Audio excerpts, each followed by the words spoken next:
No, yeah, I'm going live right now. Very Actually, awkward. hashtag ad for Gatorland. That's what he picked right now to go. Oh, I gotta change. Babe, what if I said something horrible? What would you say is horrible? Like, what was that Futurama episode? Susan Boyle? Yeah. Yeah, like, yeah. If you had a big little pimple. Susan Boyle. What's up? My house is still intact. Well, I thought the title is, I bet Atrioc won't stream at 6:30 or I'll put $1 billion on it, quote Jeff Bezos. Ow! Hey, what are you scrawling on my whiteboard? Jewelers. Oh, I was just testing the colors. Mm-hmm. What's poppin'? Wait, we need a little song. We need like a... Yeah, like that. Wait, there's jeweler. Wait, what about that lemon song? Oh yeah, with my okay, I'm gonna draw a jeweler. I'm gonna do my best. All right, draw a jeweler for the chat. What was that song? Oh yeah, it was this.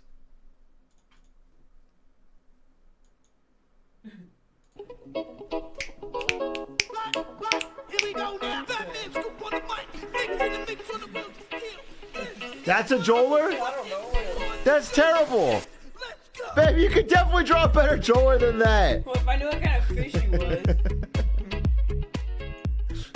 Oh, that person, yeah.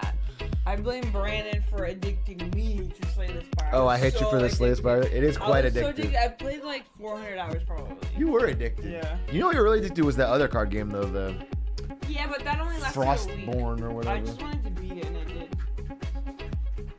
What is this cat doing? That's what Can you the see? cat's doing. Just sharpening his bone. Well, don't do it here, cat. I do believe I am a good drawer. This is not an example of that. Yeah, I know she's a good drawer. Yeah. That's why this jeweler is a real problem. But it's obvious what it is though. Like it's a spinning fish. Like what more could you want? You know. Let me see. I could draw a better jeweler than this. All right, let's see Brandon's jeweler. All right. You should do a different color so it's like clear. Okay. Do brown or something. I'm not gonna do brown. That's gonna ruin my. I'm gonna do a nice blue because Alright, the fish is blue. All All right. right. The final one is blue. Oh, there's also a rainbow. Get more room here. I'm gonna draw a great jeweler here. What's up? What's up? What's up? What's up? What's up? They're already saying mine is better. No, don't say Ari's is better because I haven't drawn mine yet, right? So don't vote until I've drawn, and then we'll know who's better. It's almost a blind pick. Actually, Let's see it. Okay. Oh, should I not be watching it? It's gonna go like this. Wow, it's so bad. It looks like a whale. Oh. Infinity symbol, that makes sense. And Because then, it's spinning in perpetuity. yeah, and then what's his face? Wait, are you shitting me right now? Well, this is way worse than mine. Like, it's not even, it's so stupid. I think this is a joke. It's abstract because it's like the infinity symbol. Yeah, it's abstract, Yeah. okay? It's like there's a meaning to it. There's art to it. It's not so boringly still life literal, okay? Wait, this is so fucking terrible. I don't even, whatever. Okay, enjoy. My babe. Go on, Chevy. Yeah, get Chev's drawn out of here before we... Get out of there. Go on, Chev. Should I turn on the air or something? Yes, please, to like 68 or 69. Are those hairs? Yeah! I got hair, all right? It's fucking... It's not just coming back, it's roaring back, dude. It's a fucking lion's mane on this head. I might have too many. I have to shave again. How's everybody doing? Ari commandeered my whiteboard and wrote, "Hello, the zone, money." And then a jeweler. I have no idea what it means. Hello, the zone, money. She's speaking fucking hieroglyphics. I don't know. How's everybody doing? What's good? Eon Neo, think of the 27 months. Damn, his hair is coming back. Dude, get on the bus. Get on board. This is hair century. Century. Sorry, what did I mean by that? What did Atrioc mean by that when he said hair century? What does that fucking even translate to? I have no fucking idea. You were never meant to know, but 1,000 agents have been activated by that phrase worldwide. Someone hears hair century and immediately their eyes pull out their fucking gun, start Jason Bourning. Unlike our economy, Big A's hair seems to be coming back. Well, according to the headlines, our economy's back. Back, baby. Soft landing. No problem. No issues. We'll see. We'll see. We'll see. I did say, listen, I saw Gavin Newsom become the first person I've seen just like fucking calmly cut off Sean Hannity, and I was actually really impressed. How come, does that mean your hairline is directly correlated to the U.S. economy? Yes, Coda Plane. Great question. Yes. Many presidents have figured out that my hairline is directly tied to the U.S. economy. And when the hairline's up, the economy's up, baby. And that's why we've had such a good few years. We're doomed. So recession is guaranteed. We're doomed.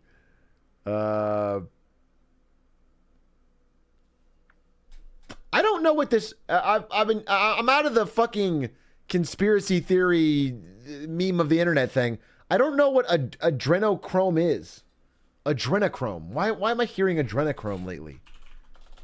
Adrenochrome. Adrenochrome is a chemical compound produced by the oxidation of adrenaline. Oh. A Hollywood blood harvesting scheme. What the fuck is this? How QAnon became obsessed with adrenochrome. All about adrenochrome. QAnon blood harvesting. I've just ruined my search history.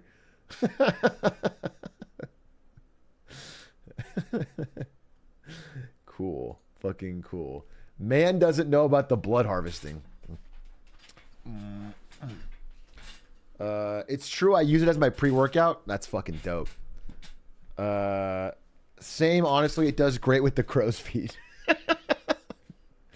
Wait, so how many of you are harvesting blood for youth? Can I just get a show of hands? What's the gifties? Thank you.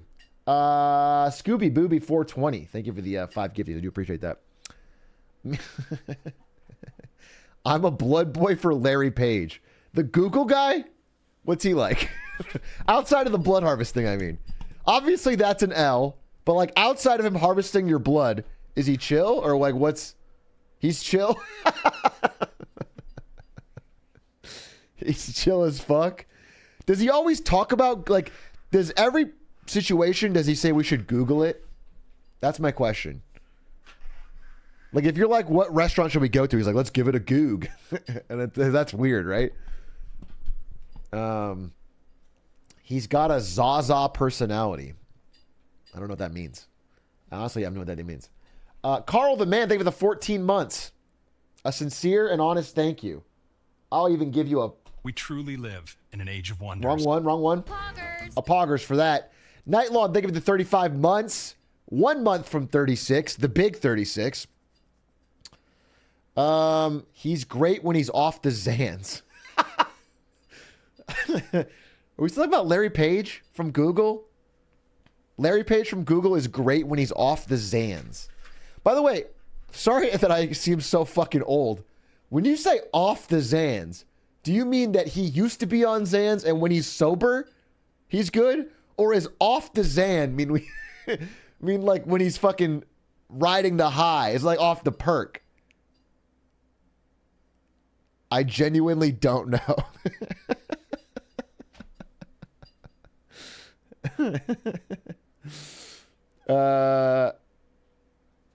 Whichever your heart picks. The latter. Okay. Big A, I'm on a 15-hour flight to China and I'm watching the Lego Batman movie. Boy, what you seem to be doing is chatting in my Twitch chat. Why are you going to China? What business do you have in China? As a Zan enthusiast, off the Zan means you're vibing. Thank you, grocery list.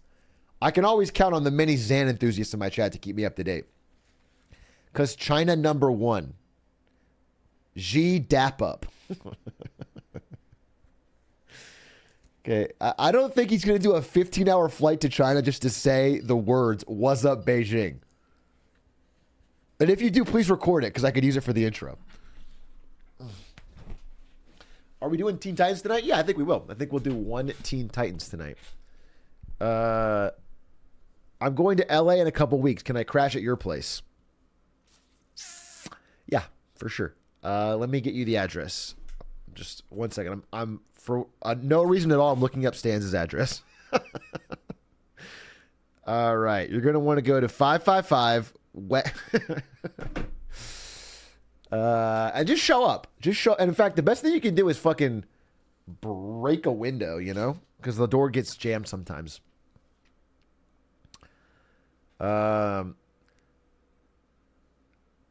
Don't need the address. Evan Gal already put me in your closet. Evan Gal wouldn't share, dude. Evan Gal, that closet's his. He doesn't need a roommate. He pays his rent on time. Atrioc kind of looks like Beast Boy from Teen Titans right now.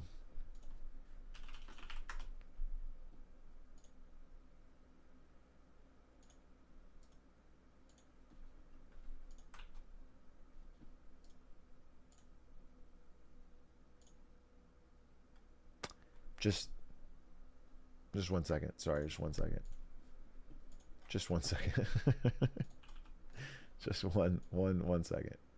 Sorry. 1 second. Just.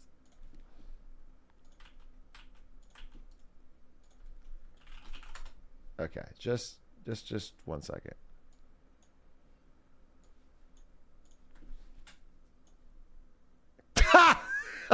No. Absolutely not.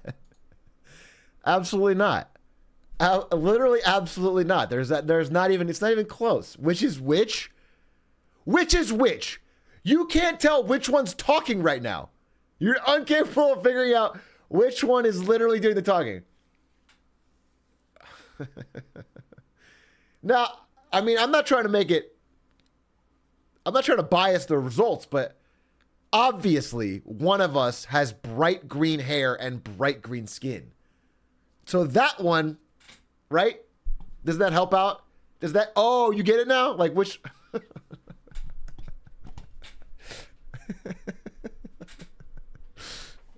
Do the pose. Okay. It shouldn't change anything, right? Because the similarities are so small that even if I do the pose, it wouldn't change anything. But I guess if I were to get like a...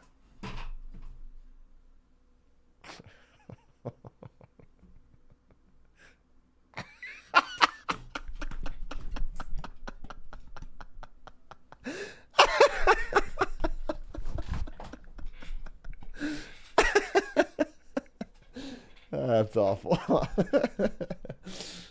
It chills. Chills.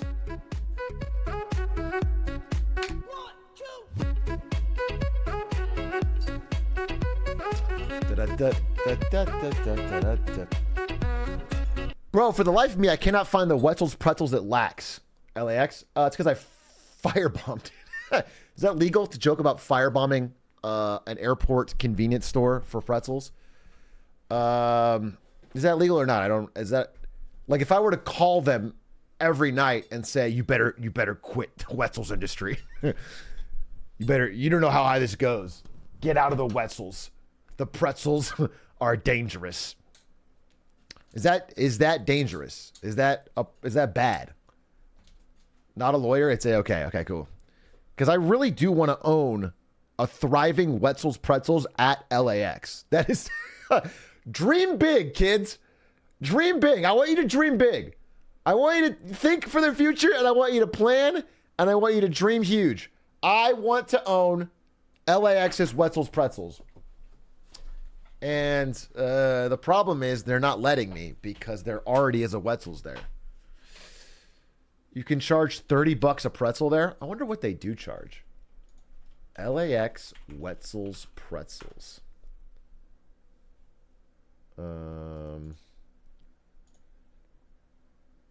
doesn't really show you the menu. This is what it looks like. Apparently, it's like a hybrid with Quench juice bar. Interesting. Wait, I wonder this. Wait a minute. I wonder if this even really counts.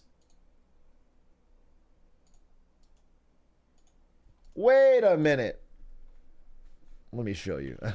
Nobody cares. By the way, like, truly, nobody cares, but I care. Wait a minute. Okay, look at this. Enhance. This is the Wetzel's. Okay?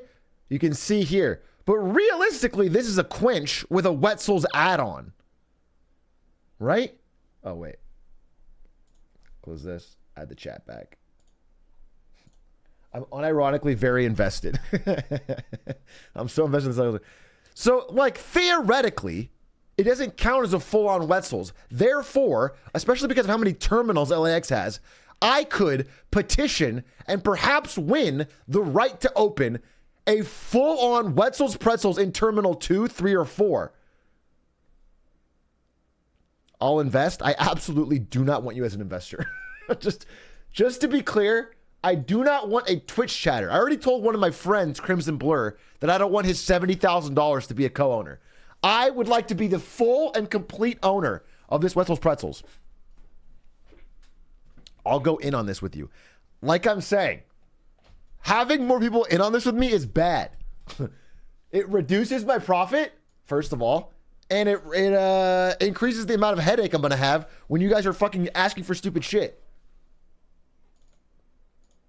You got it, partner.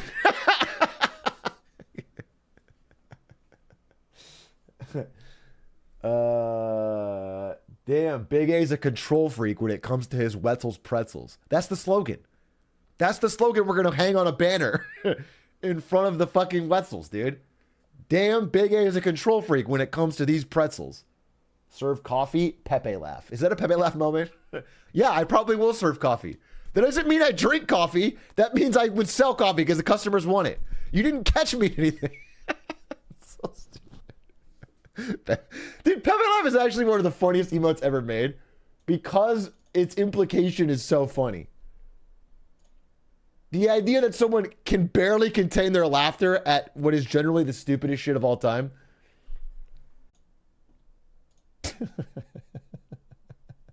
Are you there? Hello?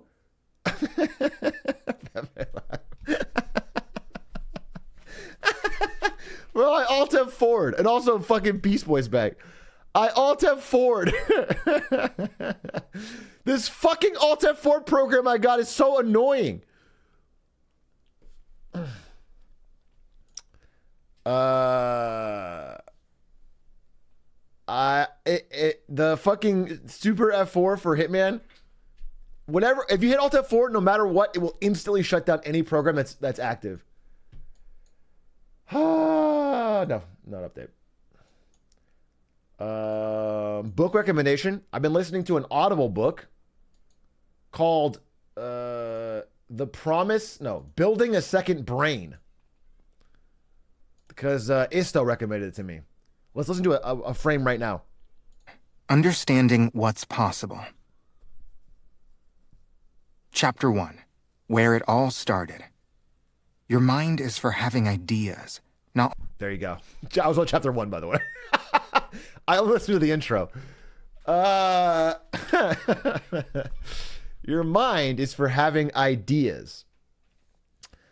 Also, whenever I said the title, Building a Second Brain, someone in chat said, yeah, because you need one. And then they said, I can't. And I just want to say that was pretty funny. That was pretty funny. It wasn't the funniest thing I ever heard, but it was pretty funny. Why are you still bald? I'm not, all right? Don't be jealous of my full mane of hair. Roaring back. Rook said, thank you for the prime. And the message, happy birthday, which seems to be a recurring refrain. It's not my birthday. Irritating boy TY, thank you for the 17 months. Derpy Doodler, thank you for the 13 months. Thin Mallard, thank you for the 19. Bo the Hobo with the 43, bro. Wait. Pogger. Thank you for the 43. Bo the Hobo, I'm going to read your... I can't read your first message. It's too many. But your last messages are flashbang, flashbang, Pepe la, Pepe la, Pepe la. So thank you for the 43 months of support. Thank you again. Really can't thank you enough. I know you've had a lot of them, but really huge happy birthday to you, Atrioc. Thank you so much. Thank you. It's not my birthday, but hey, Atrioc, I'm being serious. Could you describe why you decided to go with Wetzel's Pretzels over another franchise company? I'm interested in investing. I want you to know that I don't want your investment. Right? I don't want your investment. So this is an ipso facto. I don't need it. You mean investing in general? I don't even think Wetzel's is public, bro. Wetzel's Pretzels. Yeah, this is not a public company. It's actually owned by like a larger conglomerate. It's owned by Center Oak Partners, a private equity group in Dallas. Love that. Always good stuff to come from private equity, dude. The reason I picked Wetzel's Pretzels, if you must know.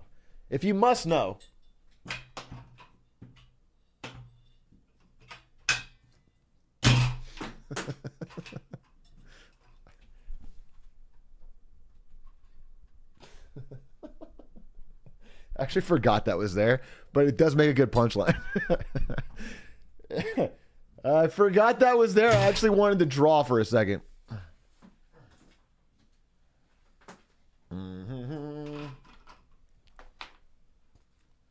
Goodbye, Ari's Joler. Goodbye to my Joler. Goodbye to the hello.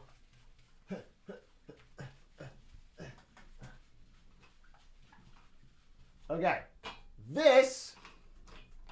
Oh, shit. Wait, shit. It's falling apart. Hey, Atrioc, I'm a shark and I have good connections with Kevin O'Leary. He could really help your pretzel company with a loan. Yeah? I would only accept that if he would take a large royalty on every pretzel I sell. That would be ideal. All right, this is a pretzel. How do you draw a pretzel? It's like... Dude, I'm so bad at art. I might be the worst artist of all time. Like, I can't, my brain can't even begin. Also, don't look at my fucking crack, dude. All right.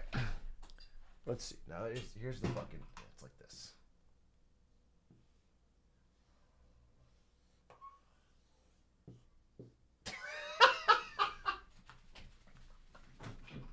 How do you draw a pretzel, bro? How do you draw a pretzel? Pretzel.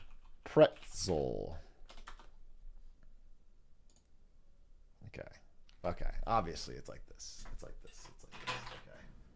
What's that? It's like.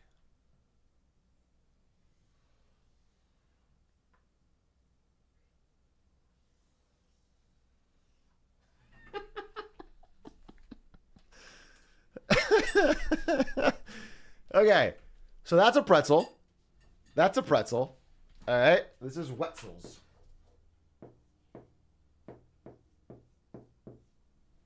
So, why would you want to own a Wetzel's Pretzels? The key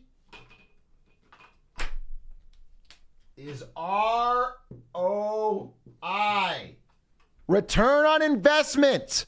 A Wetzel's Pretzels in an airport only costs, these are estimate numbers, okay? About $140,000 to set up. But it makes that back in, let's say, I don't know. I don't remember the exact numbers. I think it was like 2.5 years. So in 2.5 years, so it's a little under 70K profit a year. Based on averages in airports, especially in a busy airport like LAX. Okay? So in 2.5 years, you've made your initial investment back. Low upfront cost means there's not so much risk. Bro wants to sell pretzels, but literally can't even draw one. Did you know that the requirement for selling something is not that you can draw it?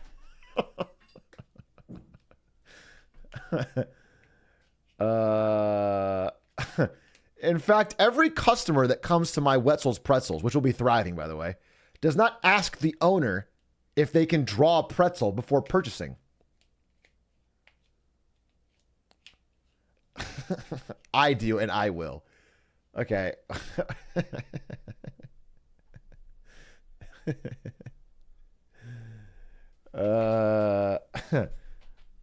I bet the founder of Apple could draw an apple.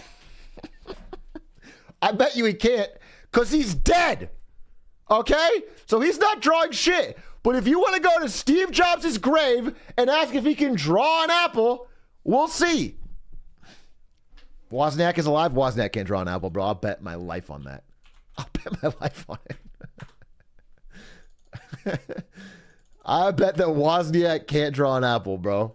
Jobs could have, but he's dead.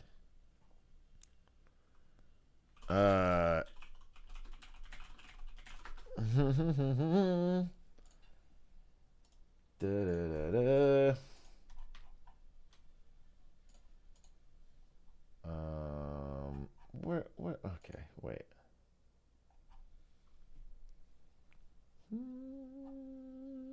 I'm looking for something. Well,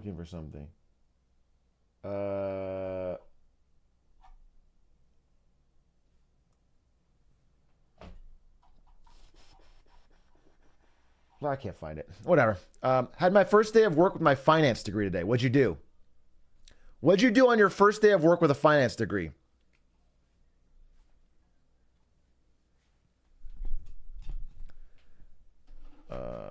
Played Paperclip Simulator. Fucking good. Applied for a marketing job. Pope Baba, thank you for the gifties. Dr. Kaser, thank you for the 9 months. We don't have a kid together. Judge Yama, thank you for the 2 months. Atrioc's hairline really be army crawling upwards. Bulge. Omega lol. Thank you for the $5. $2, really. By the way, it's the fucking same. I swear to God. Wait, let's look at something. Let's see here. What's Sit up on him and keep him on it. Okay. I don't see a difference, bro. Okay. You can apply to. Maybe there is a slight difference, actually. Oh, no! I mean, that's like 10 years ago, though. That's like 8 years ago. Oh, you know what I found? I was talking with Kantz about future ideas for things. I found this fucking chart I made in 2011 on Facebook. Look at this. Look at this.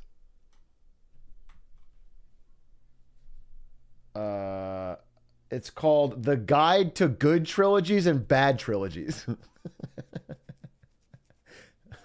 This was on fucking Facebook, bro, because we were talking about trilogies. I think, and it's before Transformers 3 came out, but I put it as the worst trilogy. You are wrong on The Matrix, sir. No, I'm not. Touche. Touche.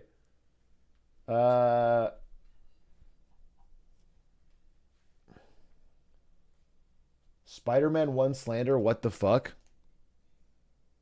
Yeah, Spider-Man 2 is it's relative quality. It's relative quality, okay? Was B plus like your brand name? Yeah, it was. Yeah, it was. Spider-Man 1 was the best one? No, Spider-Man 2 is better than Spider-Man 1. Everyone knows that. Everyone knows Spider-Man 2 is one of the best superhero movies of all time, and certainly better than Spider-Man 1. It's just that's not even debatable, bro.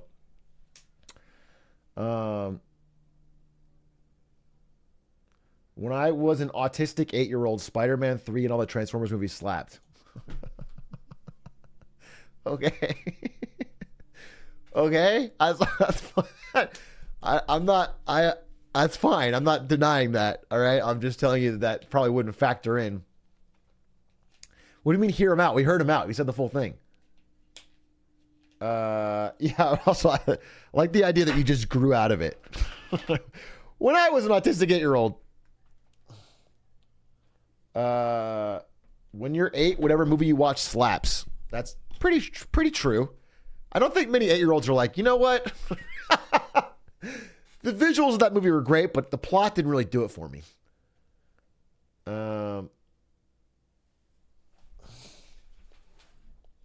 Star Wars didn't slap when I was 8. You mean like the original one, like the 70s one? Tobey Maguire was too old to be in high school.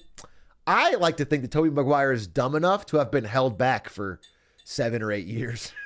And that was canon for that Peter Parker, which explains Spider-Man 3. Oh,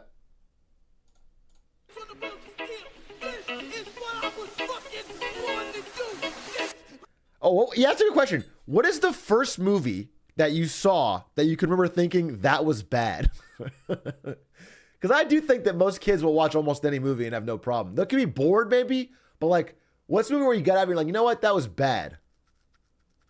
And this, you said,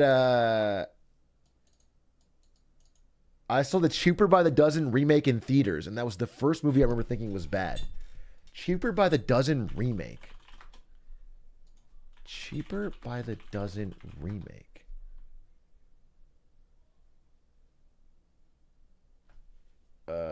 Wait, this movie came out in 2022? So the first bad movie you ever saw was last year?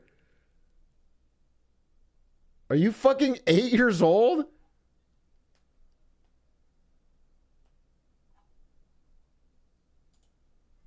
Here's the full movie in HD quality on YouTube, by the way. Wait, it's fake. This is fucking fake, dude. It's just 2 hours of fucking black space. No wonder this movie sucked, dude. This movie actually is kind of avant-garde. I can see why this movie... I mean, you know, at the beginning it might be kind of interesting, like where are they going with this, but it never fucking... There's no climax. Yeah, pretty disappointing. What if I still think every movie is good? Then make sure your mom heats up the chicken nuggets extra hot tonight. Because I gotta be honest with you, the hit rate from Hollywood is not great. You gotta, if you can't recognize a bad movie every now and then. I wanted to walk out on the last Jason Bourne movie. Is that the Jeremy Renner one? Is that the Jeremy Renner Jason Bourne? Name one bad movie. Dude, there's so many bad movies. The first movie I ever walked out of, and I was young. It was just me and my little brother, and I pulled him out of the movie, was the Eric Bana Hulk. This movie. It's been inside.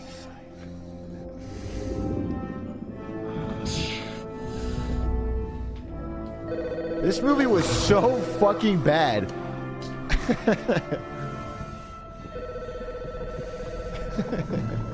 This is better than every MCU movie. You're fucking smoking crack. This is an actual scene. Bro, this makes Morbius look like a fucking all-time classic, which it already is. Bruce, hey, you there? Look, I think I screwed up my father. I watched it in theaters and loved it. Granted, I was only 7. Dude, this is the same fucking problem that Scorpion King had. Where you guys are like, this movie, actually, you don't get it, Atrioc. This movie's unironically great. Everyone knows that. Yeah, I saw it when I was 6.5. On fucking DVD, on my fucking Shrek DVD player. And it's like, okay, I understand that you liked it. I understand that. I used to think that Real Steel was the best movie ever made. You still do, but you used to as well. Wait, I want to see like the fucking Hulk, dude. Wow.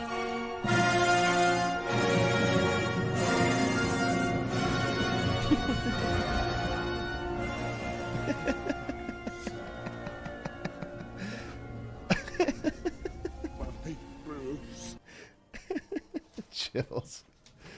Chills. Holy chills, dude.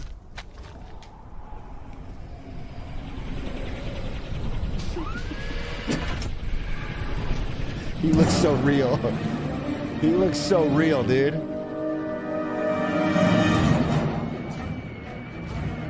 Jesus. Honestly, I've never seen this because I walked out of the movie relatively early.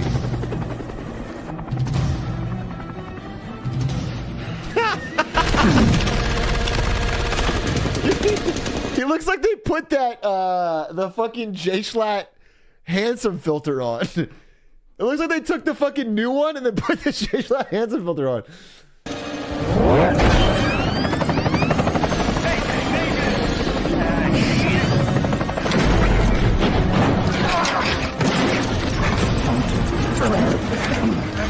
Down. Evidence not respond to our 28. We're okay. Damn it, get him off at the point. I've got enough shot. You have a clear line of fire. Wow. Watch him, Tango Flag. Tango 3, pull back. I can't watch fucking 19 minutes of this, but he does throw a tank at the sun at one point. I remember that from the trailer. Tango 1, Tango 3. I have It's like a 50-minute. Holy shit, he got my missile.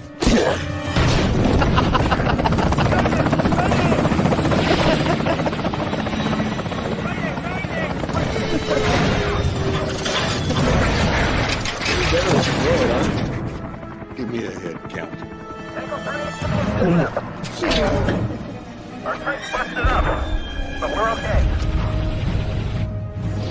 Tango Flight, you have eyes on the target?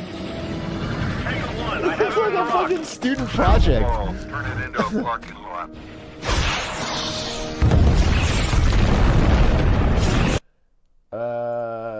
Haters will say it's fake. Haters will say it's fake. But that was actually a documentary. Hell BBV. Thank you for the 2 months. I'm sorry. Hello, Mr. Coffee Cow. Use this money to buy some Starbucks. Thank you for your $2.50. I will use it for tea at Starbucks. Jewel, thank you for the Prime. Bobby Wellington, thank you for the 2 months. Servy, thank you for the 9. Assess the threat with the Prime. Thank you. You ever see Don't Mess with the Zohan? I haven't, unfortunately. I've heard it's an all-time classic. I'm sure all of you saw it when you were kids. Just like Click.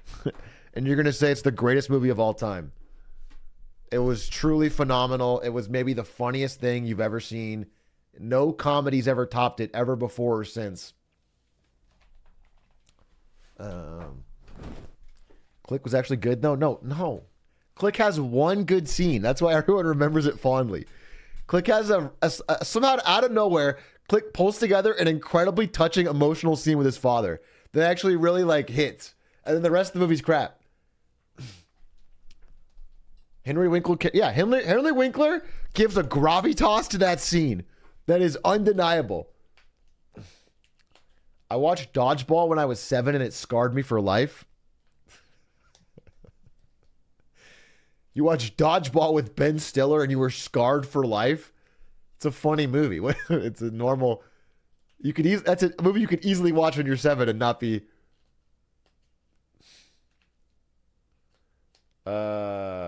Billy Madison and Happy Gilmore are legendary, no cap. I agree, but also that might be me doing the same thing where I saw it when I was a kid.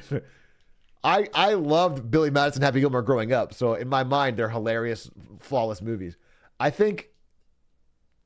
I don't know. Maybe I'm more right. I think they hold up, but I haven't watched Billy Madison in a long time. I saw Happy Gilmore like, I don't know, 4 or 5 years ago. I thought it was still funny. I thought it was great.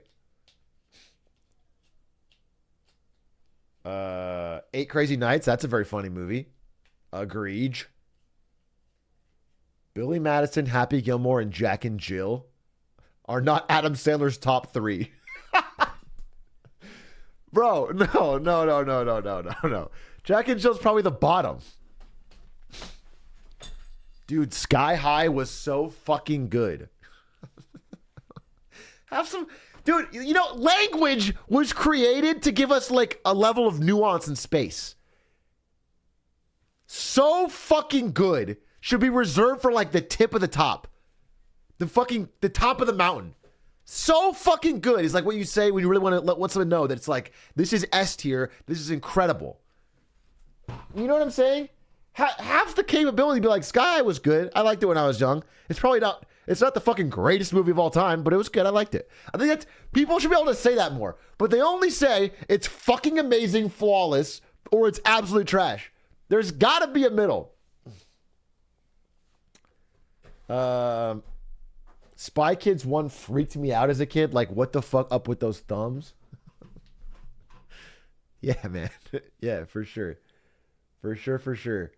Yo, Smackalicious A. Somebody made a mod that turns balloons into a roguelike. Are you going to play it? I was going to immediately make fun of you and say no, but maybe. That could be kind of fun, actually. Oh, did you guys see this?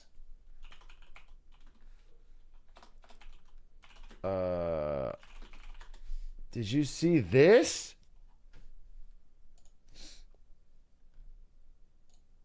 Did you see this?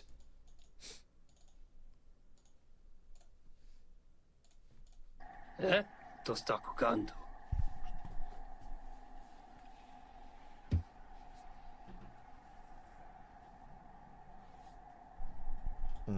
Pause, champ. Pause, champ.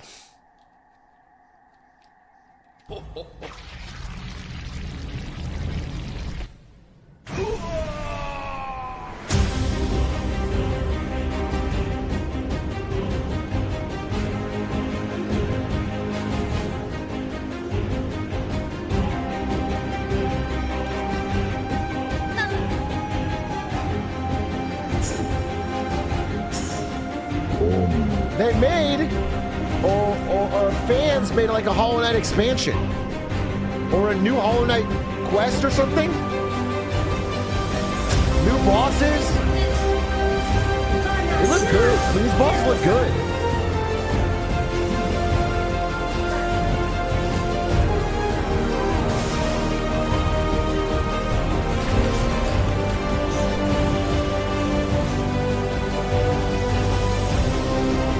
New art, new music, new voice lines.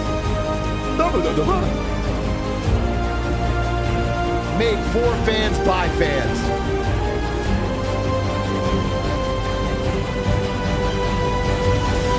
Sheesh. It looks cool. It looks cool. Hollow Knight Pale Court. It comes out on July 1st. I think I'm definitely going to play it because Silksong got fucking... Does anyone have that Silksong tweet? Yeah, this one.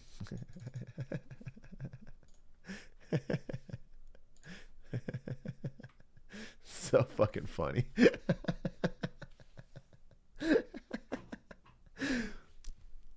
Fuck you! I'm gonna get a water. I'm gonna get a water real quick. 1 second. Let's go!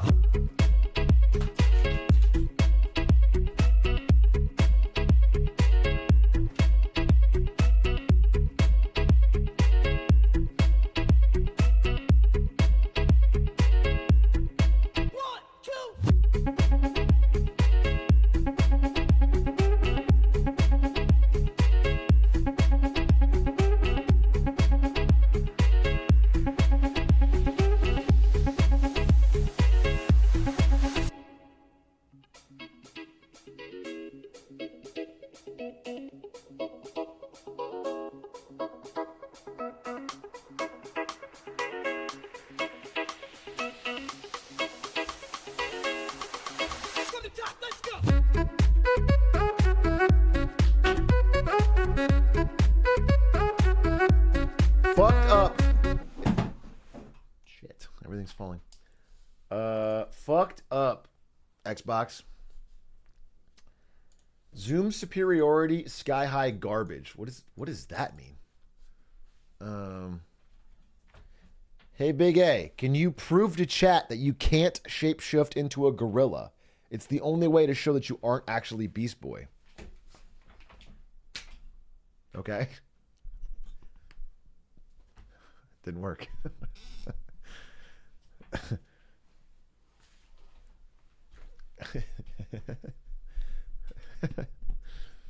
You didn't even try. I tried. I really tried. I wasn't faking it. I tried.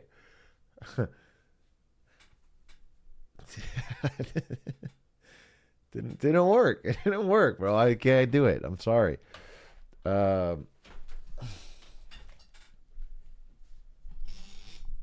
I saw it for a frame. One frame I was a gorilla. No, I'm not gonna really go for it. What is Zoom? Why is everyone saying Zoom greater or Zoom Sky High? Zoom versus Sky High. Better movie, Sky High or Zoom? I've seen Sky High. I haven't seen Zoom. But there's a video called Sky High versus Zoom by the Blockbuster Buster. It has 20K views from 7 years ago. This will be our rock that we build our swords on. Oh, John, we have got to stop meeting this way. I'll stop when you beg me to stop, baby. Now come here and give me a kiss. Oh, no, John, we just can't.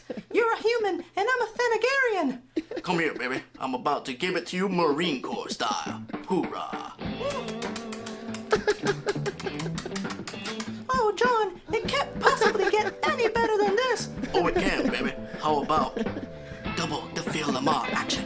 Oh, my. What is this?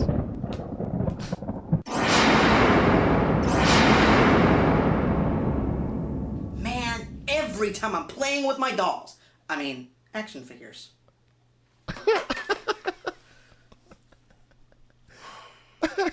We're gonna have to do things a little bit different today.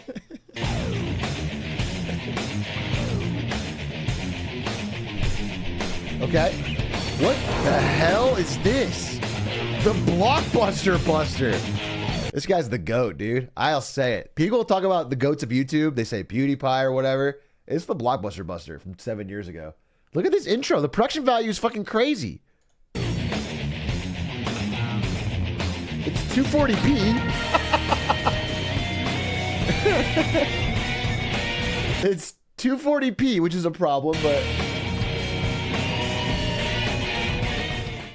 Greetings, fanboys and fangirls. I'm Erod, and I'm the Blockbuster Buster. By the mid-2000s, the comic book movie boom had taken Hollywood by storm. The Spider-Man and X-Men franchises dominated the box office, and Warner Brothers was on the verge of unveiling their new Batman franchise. Disney, one of the biggest studios of all time, didn't want to be left out in the cold. And while Pixar's The Incredibles turned out to be a runaway hit, The Incredibles creator and director Brad Bird had no intention of making a sequel anytime soon. So Disney decided to produce a superhero franchise that they could control, Sky High, long before Disney even considered entering into the very lucrative partnership it has with Marvel Comics. This was their answer to the comic book movie craze. A teen action comedy about a school for young superheroes. Disney had huge plans for Sky High, as most of the young was this even, like, was Sky High even released in theaters? I thought Sky High was like a Disney Channel original. It was in theaters? Okay. I thought it was a show. You're way out of the loop. Actors were under multi-year contracts to reprise their roles from Sky High in future sequels and eventually a Sky High TV series. The movie bombed, so none of these plans came to fruition. Now, as silly as this might sound, it is very common for a studio to come out with movies that are similar to other studios in a shameful attempt to recreate their success. The real mystery here is why Sony, the production company that owns Spider-Man, released Zoom Academy the very next year. A movie that has a very... What the you guys watched this? Zoom Academy? Very similar premise as Sky High, and stars Disney's go-to guy, Tim Allen. Again, Tim Allen is the star? Cokehead Tim Allen as the leader of fucking...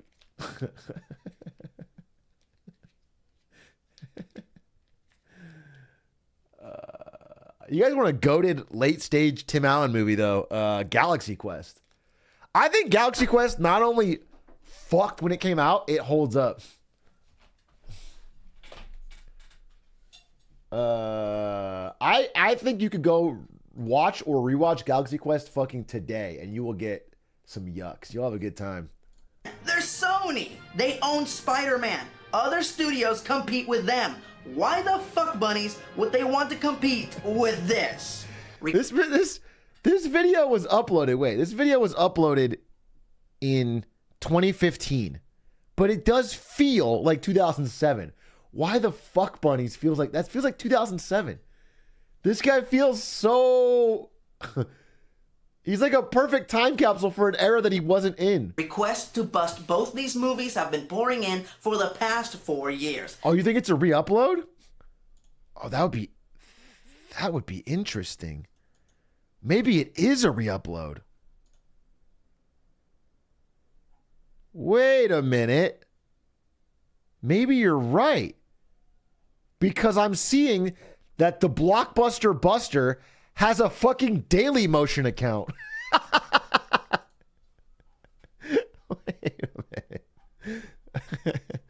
Wait a minute. He's also got an honest review of Teen Titans from 7 years ago. We should watch that. I'm super into the Blockbuster Buster now. Wait, okay. I'm trying to find this fucking... When was this originally uploaded? What was this called? Sky High. It's not on here. Well, it looks like he was active like 7 years ago. Wearing the skull ring has its responsibilities. And when the spirits of the jungle call to be avenged, I must answer their call. So is the code of the Phantom.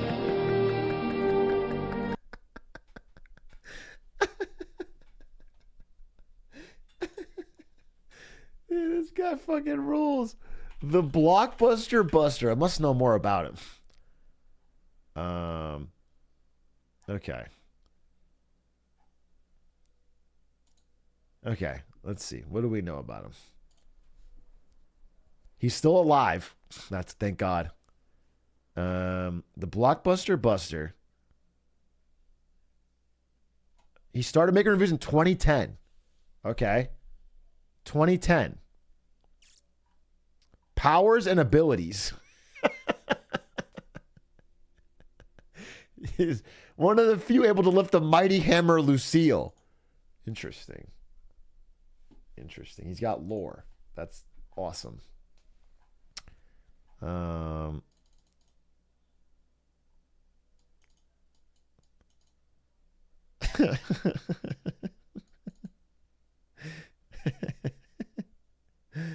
right, cool. Anyway, what the fuck is the point of this? Apparently, a lot of you can't decide which one is worse. So today, we're gonna figure it out, as we're gonna pit both movies against each other. Eli, that sounds an awful lot like the Nostalgia Critics' old versus new. Kind of rude of you to point that out in such a blunt manner. When there are evident subtle differences. Like what? Well, for starters, neither of these movies are remakes. Secondly, at the end of this review... Okay, I got a question. This is a spin-off question. How many of you in your lives have filmed a video where you played two characters?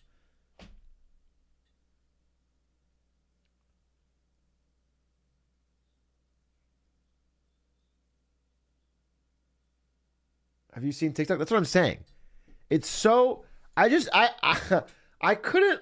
I don't think I could imagine doing it. He's ahead of his time for sure. TikTok does it all the time. For elementary school. Does anyone have a link to a video where they played two characters? It takes great range. Let's see yours. College class. You got to be born with it. Yeah, you guys are truly fucking all-time great Oscar-worthy actors.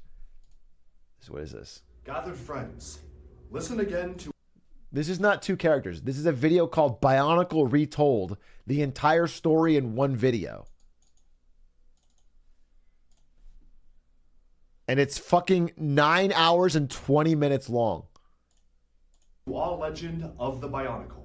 Watch. We're going to learn it all. Time before time, Duckbrick started a Bionicle Retold series, recapping the entire analysis of the substance. The great beings realized that the sheer amount of energized protodermis being drawn from the core was destabilizing the...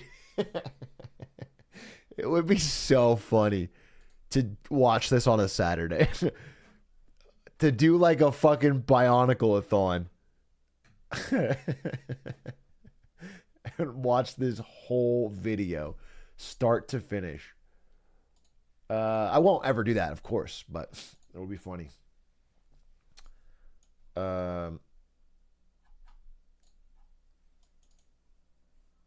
Vine with 2 characters. Mom, I have something. No, I don't want to play this. Make it your first YouTube video is me reacting to a 9-hour Bionicle video. That sounds like a good video to come back to. What is it? I'm a great actor. Okay, this is you. This is you acting in 2 character roles. Let's see. Social distancing. Oh, it's topical.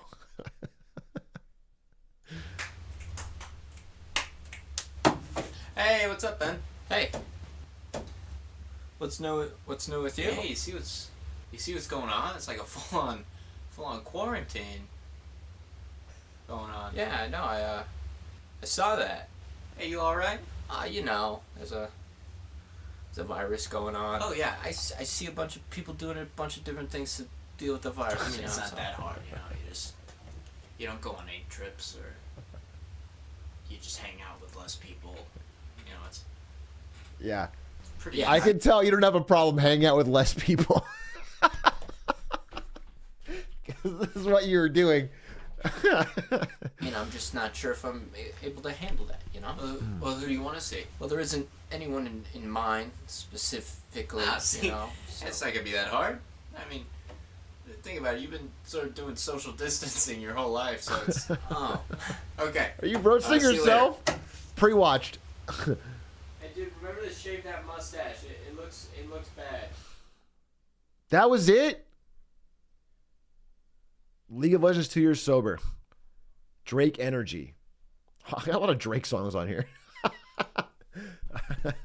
Well, and J. Cole. And Central C. And Johnny Cash Hurt. I did this already? What is this? I did this? I played 2 characters? What are you linking me? We would need Ezra Berg to explode, though. And everyone knows most runs die when Ezra Berg doesn't explode. Because he pulls out his cigarette near the leaking lawnmower and explodes. Oh! He just exploded! Okay, but then you have to shoot a hay bale right as someone... Oh, you mean when I pretended like I was watching my own record, or what? That's not 2 characters. That's 1 character. Experiencing.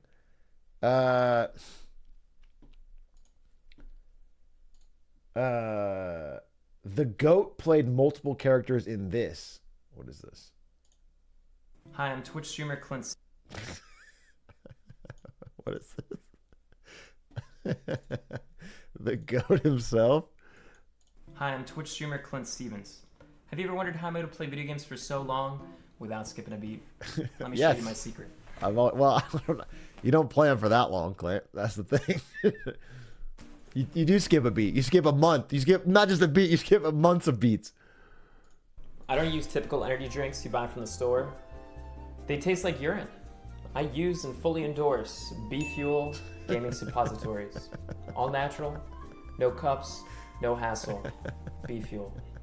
Let's make a pro out of your prostate.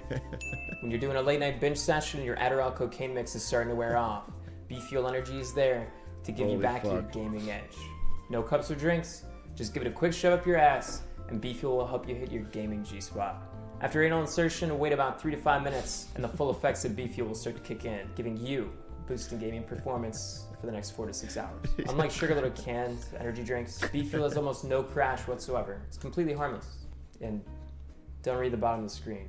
Be Fuel is sugar-free, gluten-free, full of antioxidants, That's and mixed awesome. with a hint of angel dust. If you have any questions about the integrity of our product or the mixing process, feel free to visit our headquarters in Guangguan, China. Be Fuel combines two of my favorite things, gaming and shoving things up my ass. What a wonderful combination. Be Fuel comes in 3 sizes, noob, gamer, and professional Twitch streamer size. That last one is only for the hardest of gamers and the loosest of buttholes. Be Fuel gaming suppositories sell for $9.95, but if you order within the next 20 minutes, because we can't do this all day, we'll throw in the Be Fuel gaming jockstrap. That's amazing. Designed with a sleek fabric so that even the longest gaming encounters, your balls will be snugly. Yeah, this is the only Also, I prepared just have extras content in each Clint has liner ever box. done, and Wait it for is separate processing fire. and handling. Order today. Be Fuel gaming suppositories blast your ass with class. Don't settle for those energy drinks. Order today. They've had like 4 slogans so far. Be Fuel gaming suppositories. Wow. For $9.99, well, that's a deal. Well, if you click the link below, we can find a warehouse near you. Thank you for watching. Is Clint mega rich or something? Does he have another job? Clint has expenses that are 0. That's the trick. The real thing is controlling your burn. People don't understand that. If you want wealth independence, keep your expenses low. Why did NVIDIA hire you instead of Clint? I guess they hadn't seen his Be Fuel ad yet. It's the only reason. That wasn't 2 characters, though, again. Really. He didn't talk to each other. Connor from CyberLife, thank you for the 2 months. Mbisic, thank you for the 9. Vasco, thank you for the tier 1. Faint Ashen, thank you for the 9 months. All right, here's what I'm going to do right now. I got a lot of things I want to do today, including watch more interesting and hilarious videos. But what I'm going to do right now, as we squeak, is play... Where the fuck is it? Where the fuck is it? Oh, Teardown would actually be fun. Wait, should I just do Teardown? No, I'm not doing Teardown. No, not Hitman, not Hitman, not Hitman. I am going to play, if I can find it and make it work. 1 second. Please, God, work.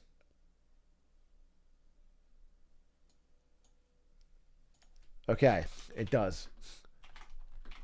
So, here's the deal. Here's the deal. If you guys know, I'm a huge fan of the early 2000s cartoon Batman Beyond. And recently, Hard Drive, which is a very hilarious website, made a ranking of every single N64 game.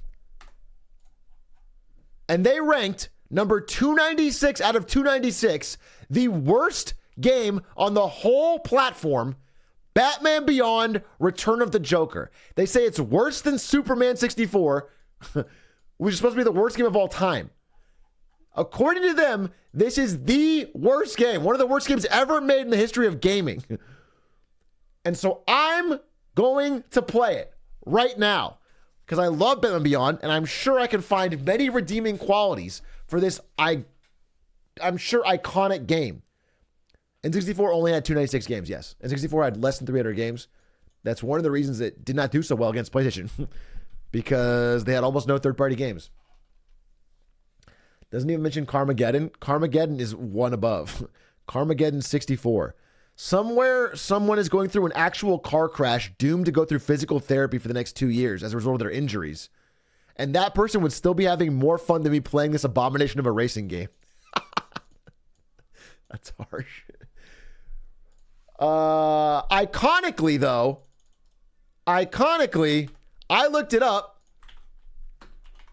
and I found out that Batman Beyond Return of the Joker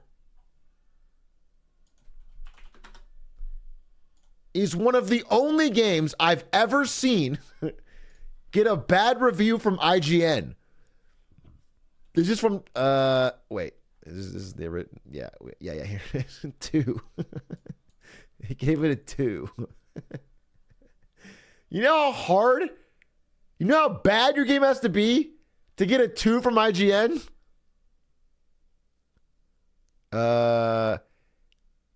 What Batman Beyond spits up in gameplay mechanics, it really makes a sloppy diarrhea mess out of in visuals.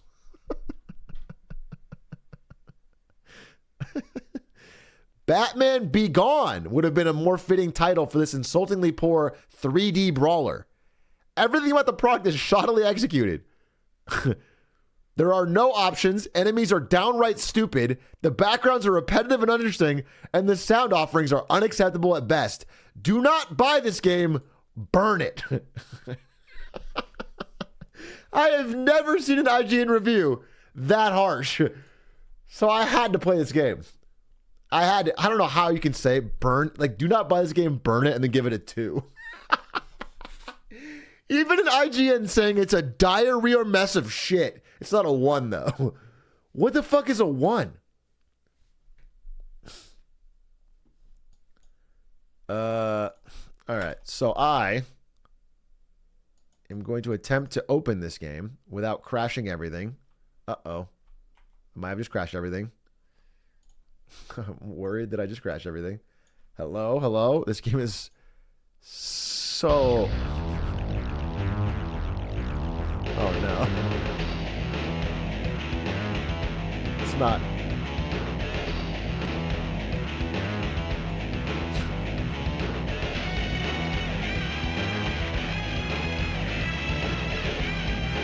This is what I got. I got this fucking black box in the corner. This is so fire. Alright, give me a second. Give me a second.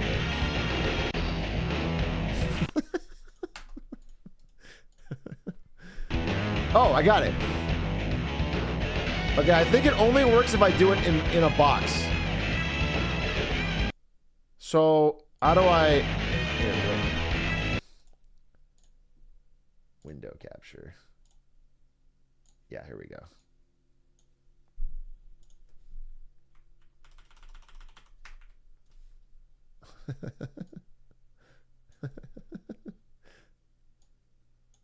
Okay. All right, looks good. I don't... Oh, let me change the title.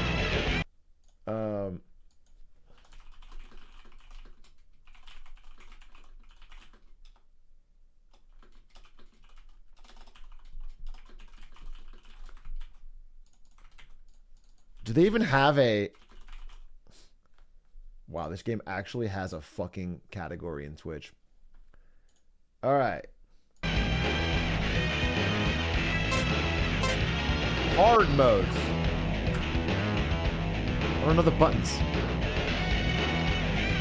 I don't have a controller, so I... Enter. What are the fucking... What are the buttons? Okay. What the fuck is this? WASD. Okay. A and B are JK. QE is L and R. Start is enter. Space is Z. Okay.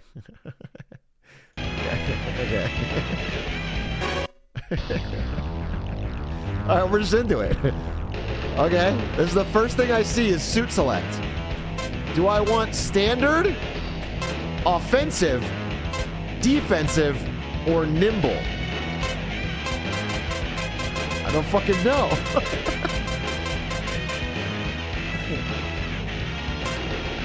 Nimble. That seems like... Okay. Jumping kick. Fuck it. I'm nimble. Stage 1. Gotham Air and Space. If you wish to use the Rumble Pack... Okay, I'm on a PC, bro. Oh, shit. Story. Wait, what the fuck? It goes so fast. Wait, I can't even read it. We're jokers, pal. Say goodnight. Bruce, you read me? Something's going on down at Gotham Air and Space. I'm going to check it out. Okay. Be careful, Terry. That's strange. That lab is only research and development. Okay. There's not much a common thief could do with any of that. I guess we'll find out. There might be objects hidden inside the boxes. Break them to check. Holy shit, the immersion.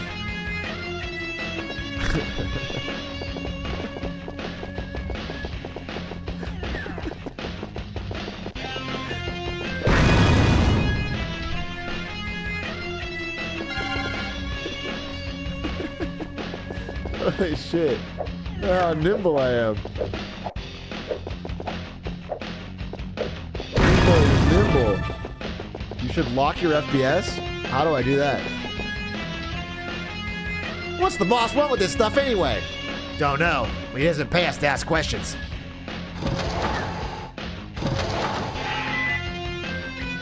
Enemies have the key for the next room.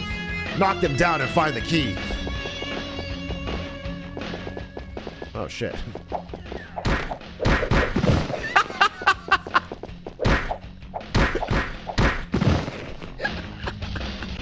Play on, baby. This game fucking rules.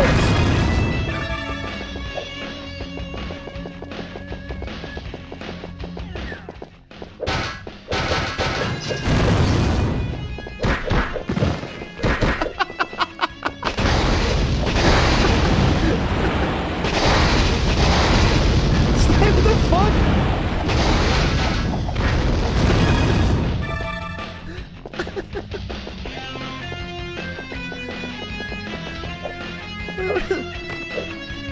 Why does it jump sometimes?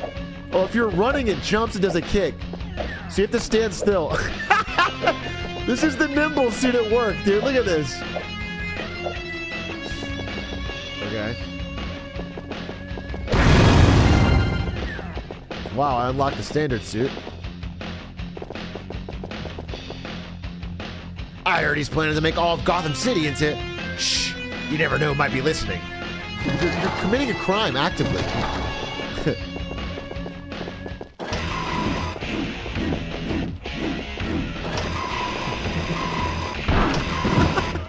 Hey, what do you do?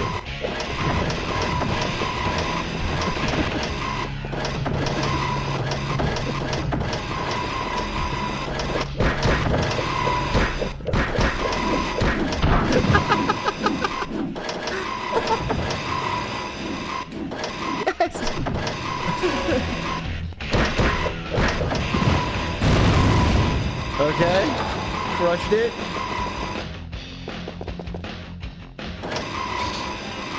All right. How do I jump?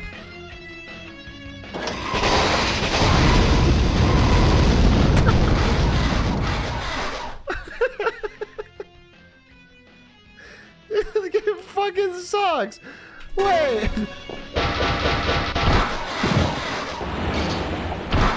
Stop!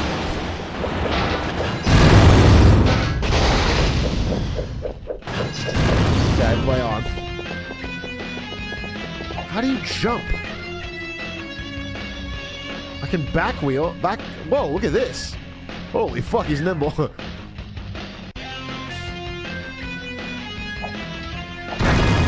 Am I crouching? Oh, that's crouch. Okay. So that's got to be jump. Dude, fuck this fucking game. Spacebar. Spacebar's block. Oh, interesting. Oh, that's jump. Okay. Ha!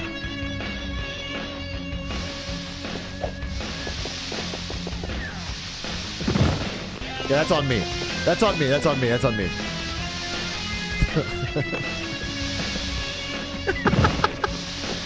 No, these controls suck. It's not me. That was not me.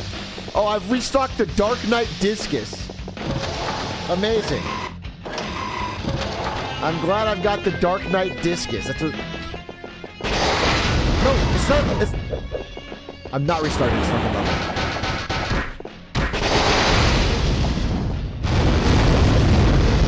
Health! Health! Give me the health!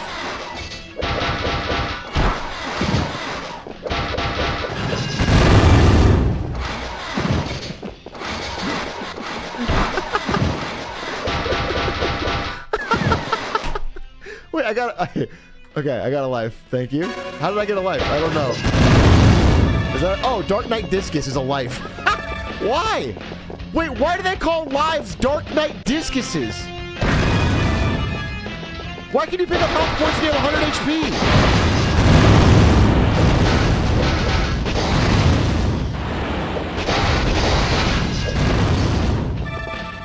Oh, good. I got another Dark Knight Discus.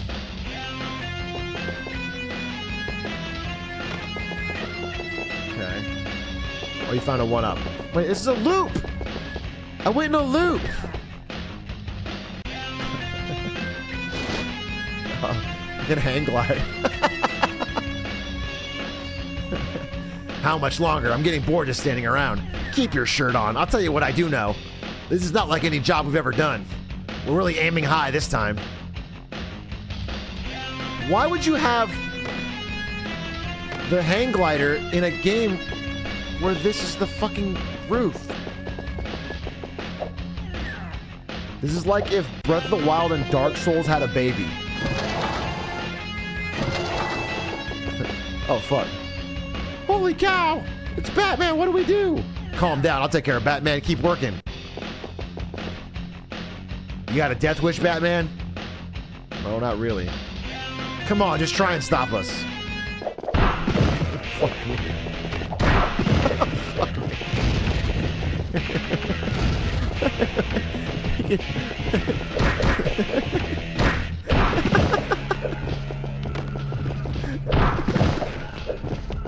How do you...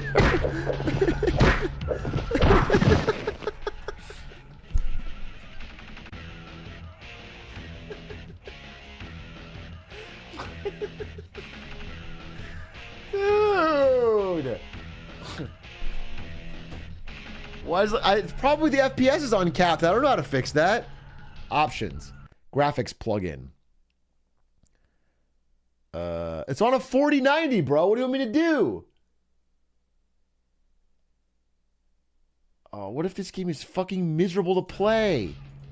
I thought it would be so bad it's hilarious. But what if it's so bad that it deserves the bad reviews it got? Get a 5090? Do you think it's the G? Alright, fuck it. Rerun. Cap it at 30? I have no idea how to do that. Alright, let me try something different. Let's try offensive. We'll go full offense. Go into emulator settings. I have. I went to graphics settings right now. Configure graphics plugin. Options. Nothing.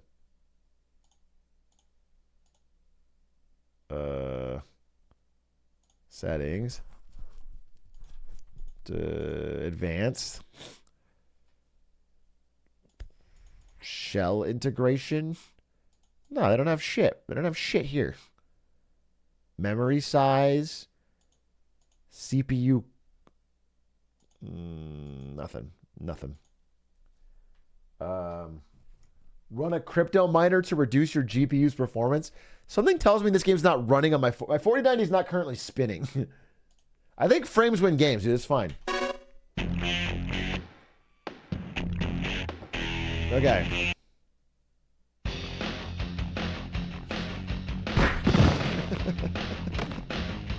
It runs so comically fast. Okay. Okay, I think I got a nice kick now. This is my kick, this is my punch.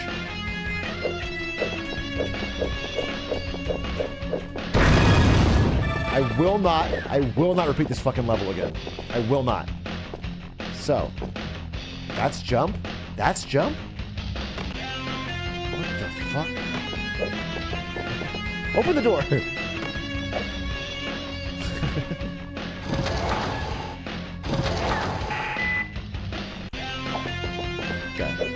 Get a nice kick.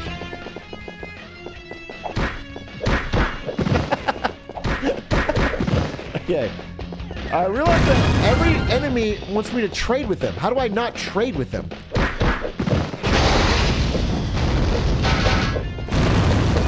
This kick does fucking wonders.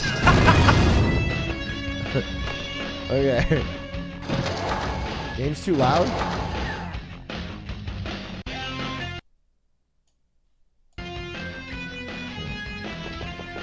Alright. Ow, fuck. I'm stuck! I'm stuck! I'm stuck! Clutched.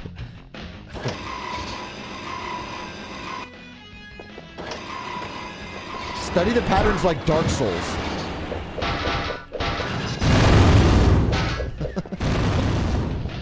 The only pattern I have is I run towards them and I spam this button. Okay. It's kind of so...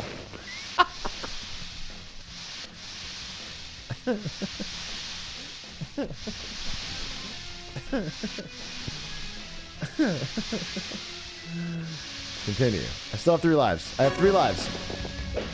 If the lives don't reset after the level, I'm going to not play this game. I want you to know that.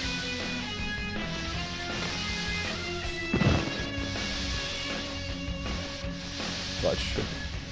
Okay. Clutch. They don't? You're actually joking. I know you're joking because there's 0 people in here that remember this game. Alright, I got health points. I keep wasting my health.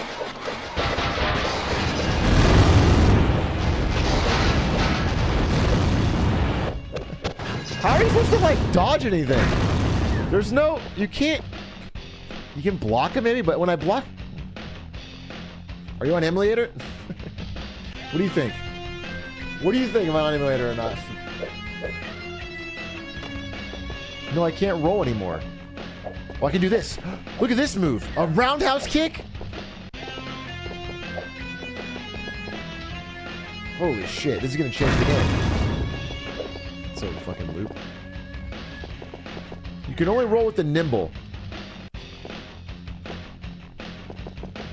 Okay. So... Isn't this the room I just left?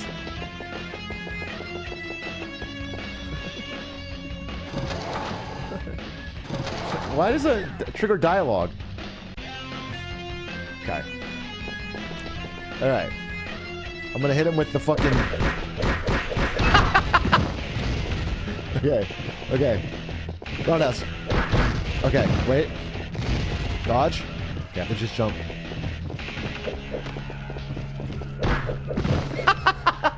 Owned, bitch! It's kind of like Metroid Prime with backtracking. Yeah, okay. What? You're useless! You blew it! Well, we got the memory board. I guess that'll have to do. Let's get out of here.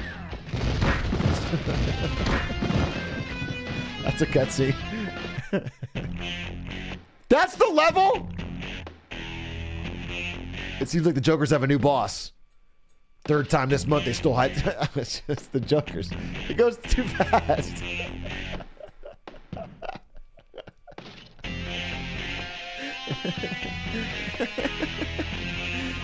Now, it'll be a blast. Okay.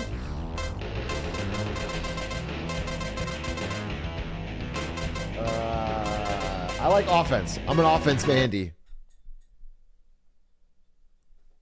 Save state? Do I? I'm gonna see if I get life reset. Okay. So this is level 2. Ladies and gentlemen, it's a pleasure to see you all again. As you know, I've resumed the leadership of Wayne Enterprises, and I hope to... These are just screenshots from the show. Hello, Gotham City! You're all... Okay, I can't read this. I can't read this. Bruce, can you hear me? He's not answering. I've got to get him out of there. Terry, can you hear me? It's Barbara. Barbara, Bruce is in trouble. I know, I moved all the guests to safety. But the Joker has Bruce. Hurry! I'm on my way. Wow, look at this awesomely designed level.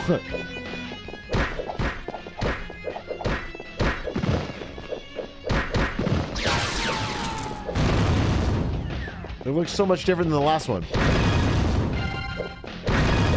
It's the same sprites.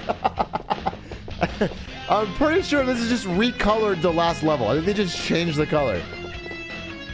Oh, secret room? Wow, big double sign. What does that mean? I already played with the nimble suit. So how is the nimble suit now available?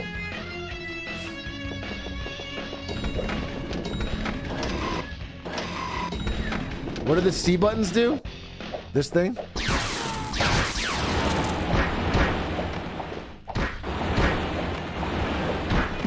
I'm getting owned. I'm getting owned.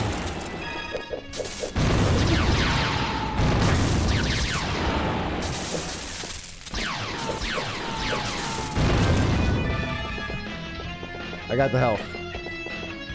Okay? The building is ours. I'm king of the world. Ha ha ha. Everything is proceeding according to plan, Joker. The nimble suit is available. It was available before, but it's available now too. Yeah. Definitely.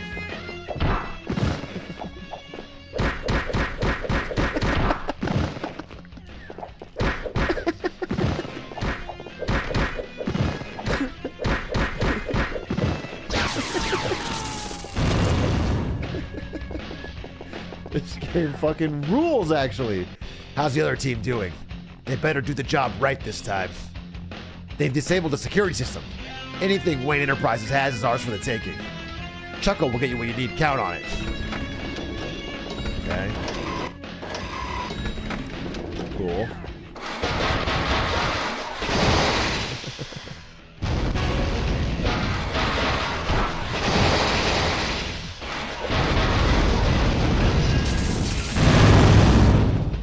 Holy shit.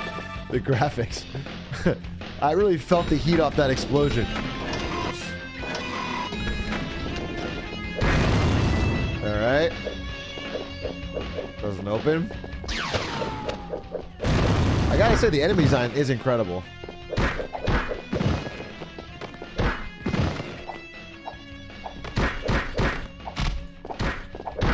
Okay, I tried blocking. It doesn't help because you're stuck blocking.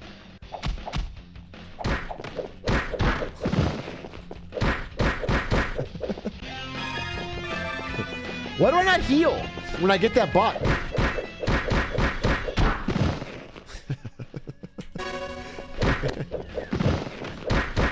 Okay, I have a plan. I'm going to fight every single enemy with my strategy of kicking them and just hope I have enough lives.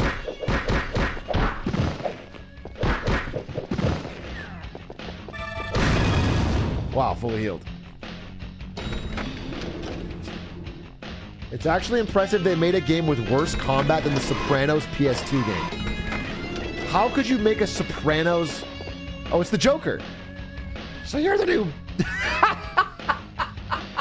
That was my Joker voice?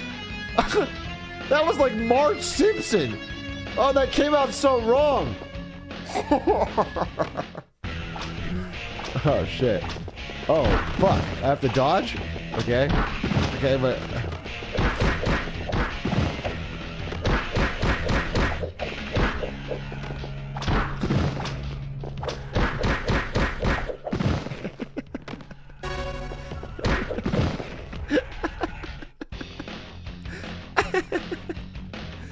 Oh, shit.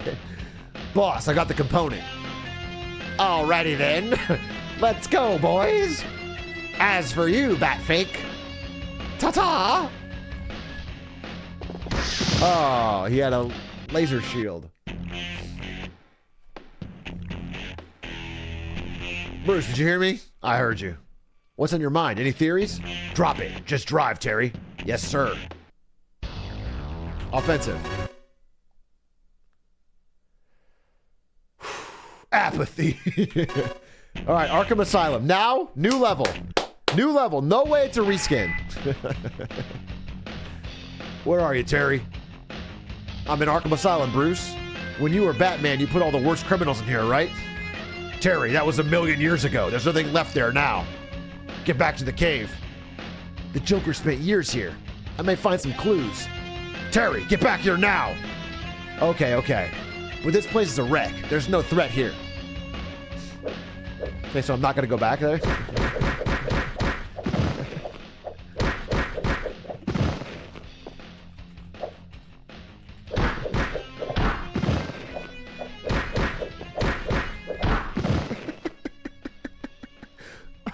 Wait, what? Do I get my lives back? Okay, thank God. Thank God. Okay.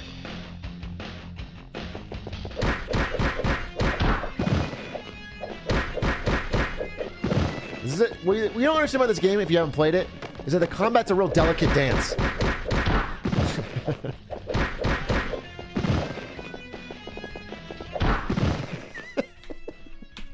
It takes finesse.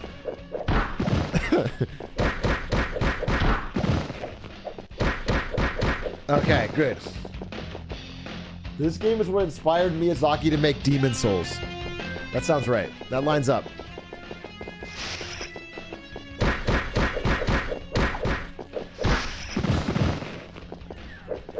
Wait, if the enemies start hitting harder, I will never beat a level.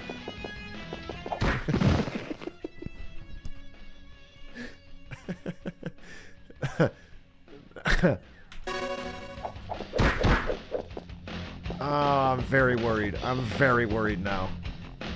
Because I'm gonna have to fight whatever the level boss is. You can't walk this way? No, why would you? Why would you put a gap there? So what's the point? Oh, jump puzzle? Wow. Finally a puzzle my speed. What's the boss want in a spooky place like this? Memories, I guess. He used to live here.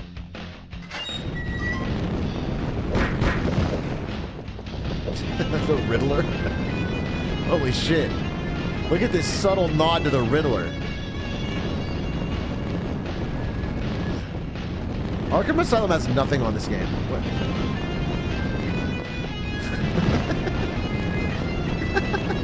Bro, there's no depth perception. Dude, what the fuck is this puzzle?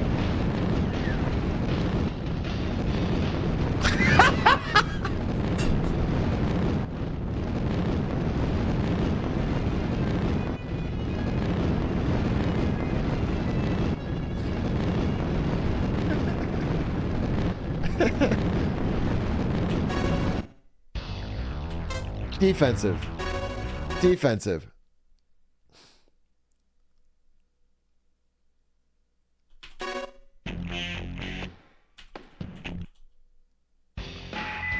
Oh, look, I got big. All right, I'm gonna learn how to block. I got big shields.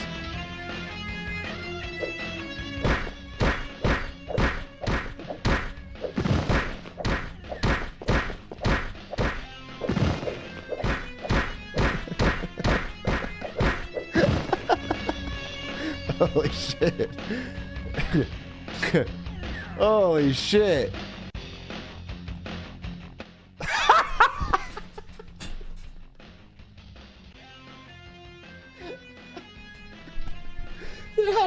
How are you supposed to know the difference?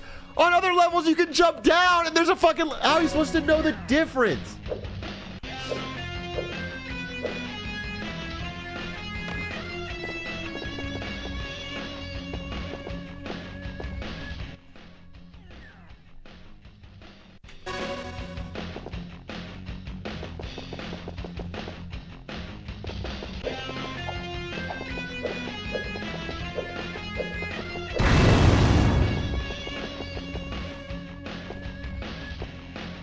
That's definitely gonna kill me. That's definitely gonna kill me. I don't have the hang glider anymore.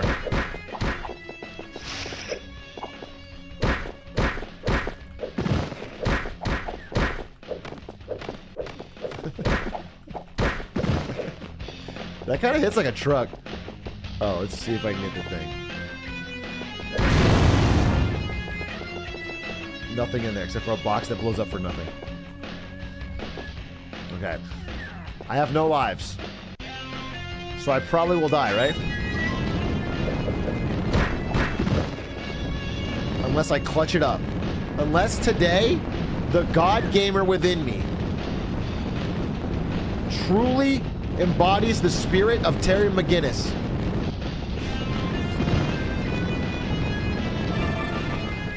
Just jump, just jump. How do you know when... Oh, it's because it's fucking triple X speed. Wait.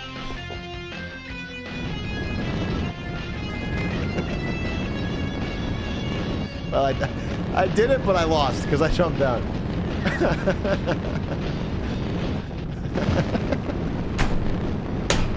Fuck!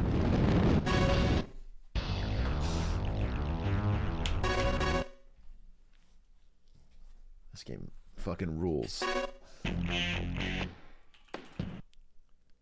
You need to throw the bolo? I don't have a bolo to throw. I can't. I pressed every button.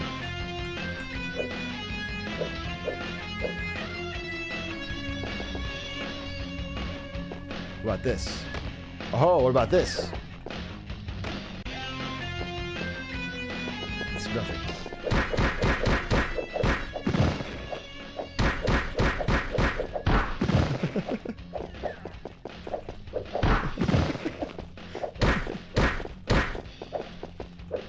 Oh, it's patterns.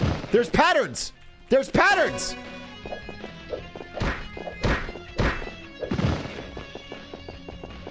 Dash Ezing.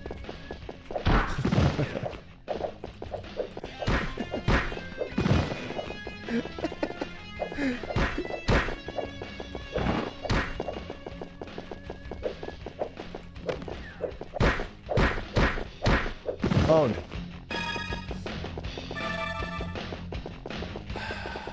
You play this game like Sheik? What does that mean? Fuck. I want to hit exit so bad.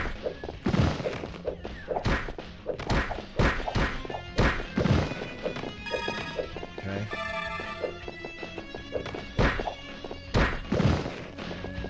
There's gotta be like a projectile or something that I can spam.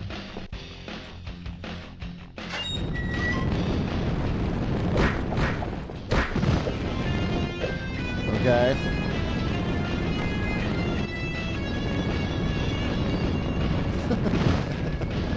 I'm gonna lose my mind. I'm gonna lose my mind.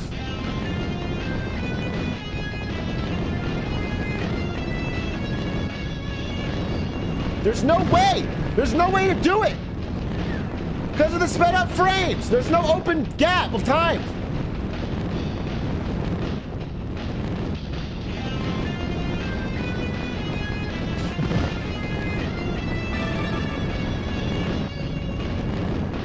How do you make the, I'm not gonna do it. Fuck it, I don't need it. Copium, I don't need it. Oh, I'm gonna die up here. I don't wanna fight, I don't wanna fight. You can't even leave!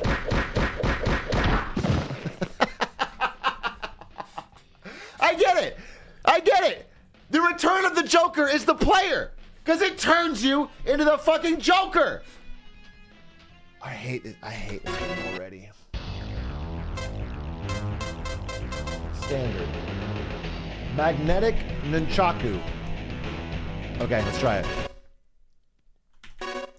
Give me a fucking projectile. Give me a projectile. Give me. Oh, I see. Wait, what the fuck? How do I throw it? How do I throw it? How do I throw it?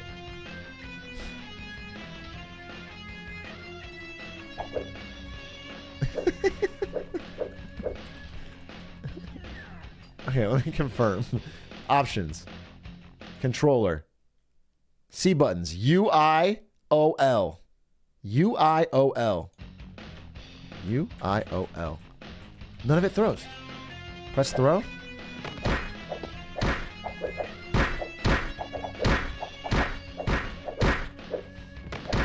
I'm getting this shit. I'm getting this shit kicked out of me. Blocking does nothing. Hold? Hold what? Hold what?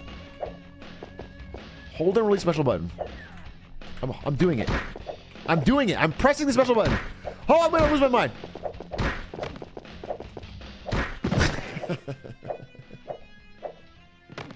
Hold the left C button. This is the left C button. I'm confirming. I'm confirming, right? Oh, I hit escape. Wait. Oh, I hit escape.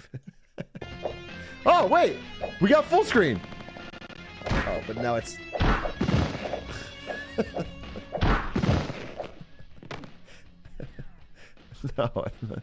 No, that's not what I wanted. Where are the splits? We are speedrunning. Okay. Yeah, start over. Start over. Okay. Let me see. Let me read this. Hold special button and then release it. Okay. Hold special button and then release it. And to be clear, you know what? I need like a death counter. Special is what? JKQELR. No, it's UOIL. Okay. Hold special button, then release it.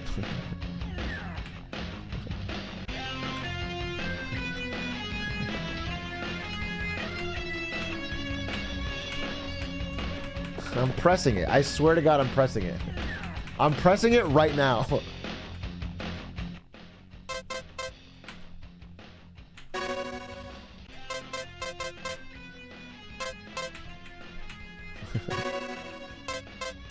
Special. Special.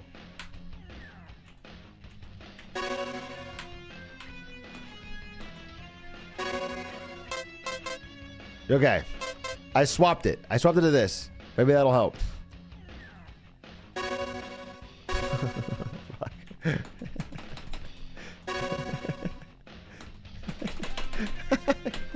Fuck, dude. Come on.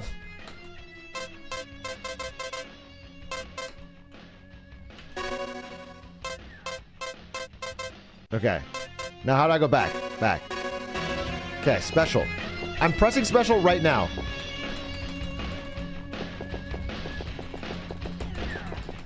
I need the item. Okay, let's grab the item.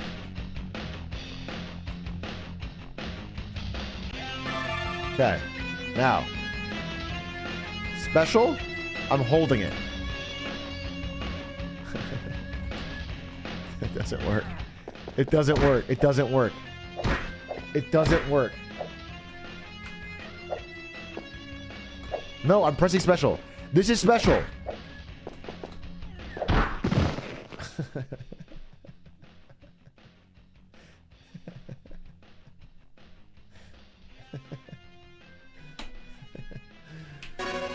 Crouch is a toggle. It's not a button. It's a toggle. It's Q. Press Q, you start crouching. Unlock it, you run straight. I'm pressing Z! You guys are fucking dumb. I'm gonna do it my way. I'm gonna reset. I'm gonna reset. Kill me, kill me, kill me, kill me, kill me. Kill me so I can reset.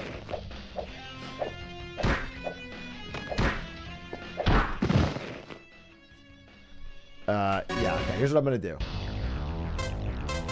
RNG manipulation. I'm gonna do offensive. Crouch button when the opponent is close to you. Low kick. And I'm gonna spam low kick.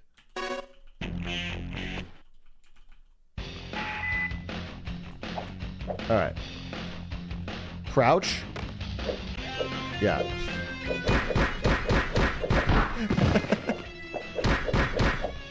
Okay. Perfect.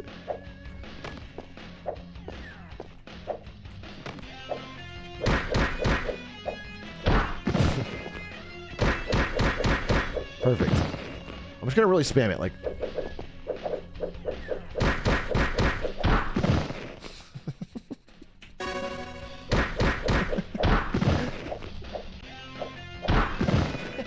I hate this fucking game, bro.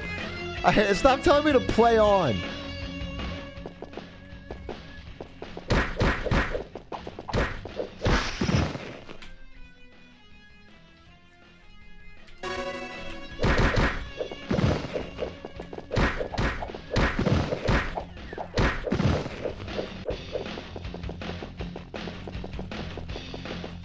Okay.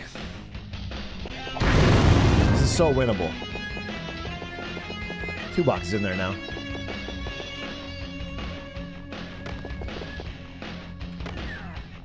Okay.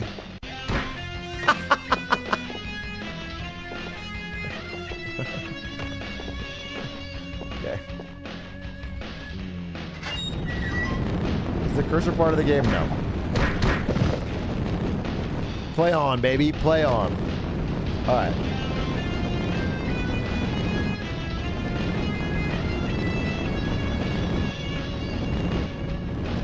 It's impossible. It's actually impossible. It's actually impossible.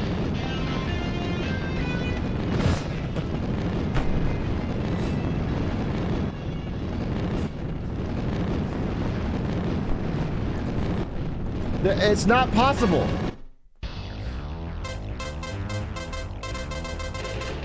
All right, defensive. You gotta abuse the damage-induced invincibility. I know what I have to do. That's what I did. But I'm trying to time it because there should be a way to do it where you don't take damage.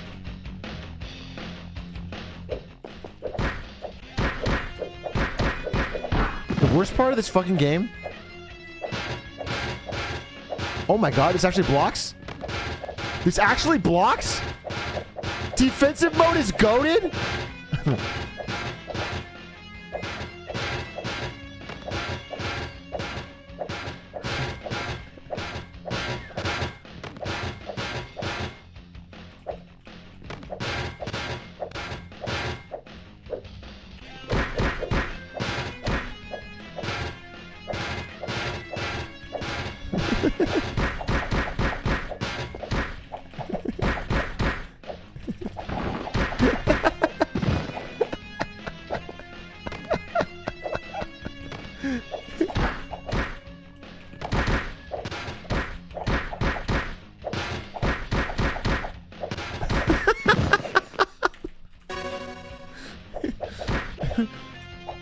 Wait, I need...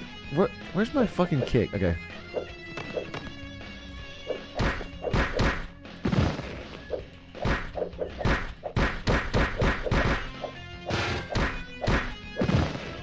This is terrible. This is just terrible.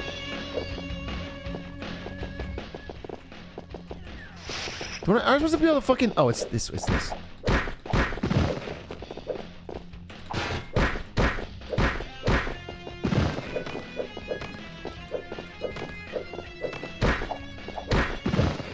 Okay. Why are you playing this? The love of the game. Love of the craft. I love seeing great games and what, like, the games that sort of inspired,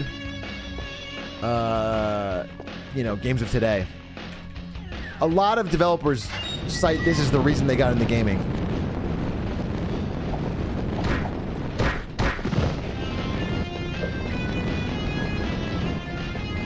This inspired Gollum. All right, gotta take the hit. Take the hit.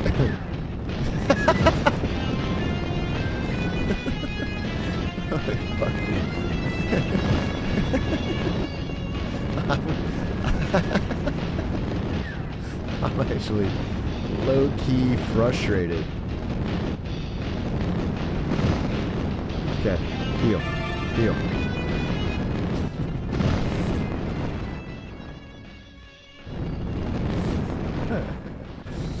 Okay.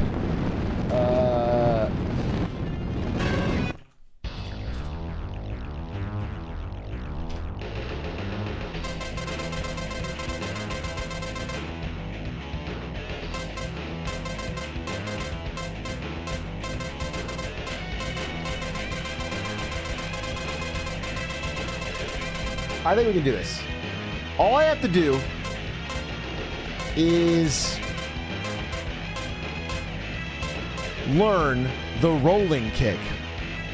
That's not going to do it, right? Let's try it anyway. Growth-based mindset. You're right, growth-based mindset. All right, listen. The problem is I'm not appreciating this game for what it is, okay?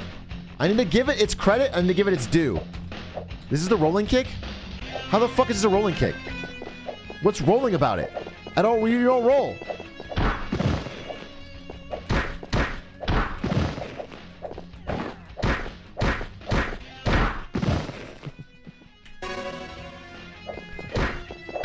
Start over. Start over. This is not a rolling kick. Okay, exit. Wait, warning. No, I don't. No, cancel. I don't want to return to... If I lose my progress, I will not play anymore.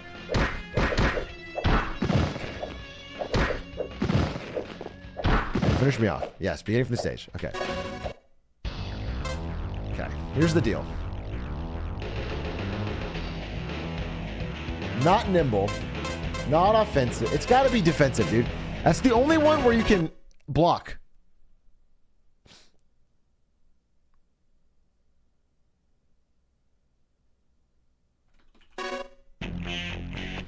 Okay. Okay. We can beat this. What is this mode? I can... Okay. Block. Slam.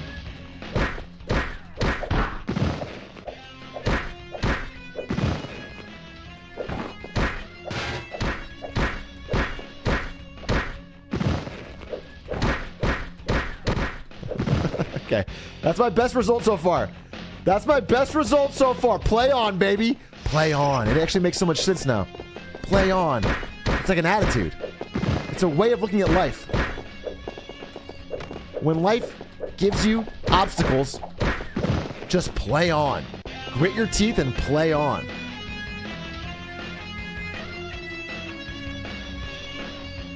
Okay. So. Okay, great. So far, so good. This will kill me. Okay. Yeah. Okay. Wait for this one. Dude, oh my god. Okay, okay. He's clutching. Holy shit, he's clutching.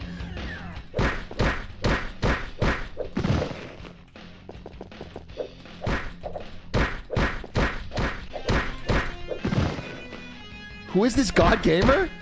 What the fuck? Play on, baby. So when does the boss start the fireworks? Maybe there's still a component missing.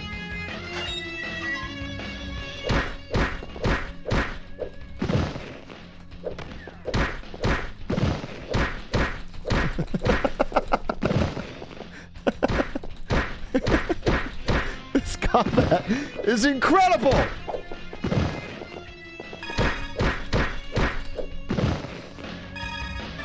Holy shit, play on, baby.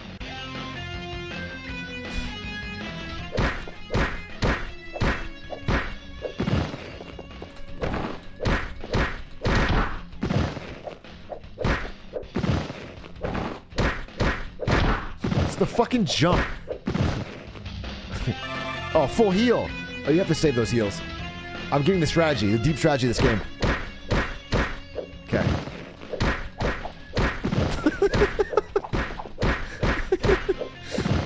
Play on!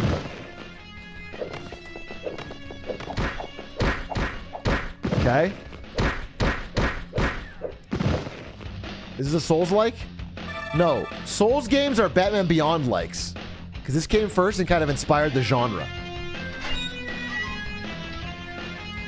You again, Batfake? I have such fond memories of this place. In fact, I became a memory here. That's, again, terrible Joker. What do you mean by that? What are you up to, Joker? Ask the old man, Batboy. Cool, teach him some manner. I got no fucking... I got no Joker. Oh, stop.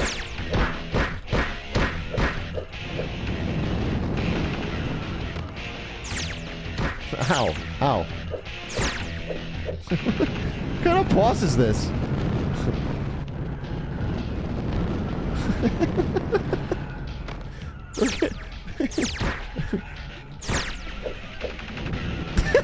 This is so stupid.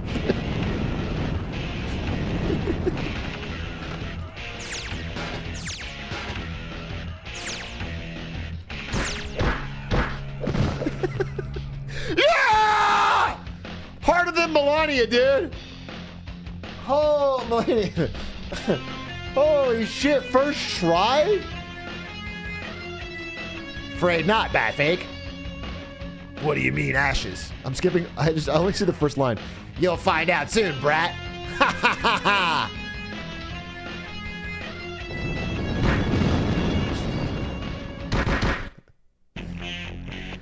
Bruce, I'm back.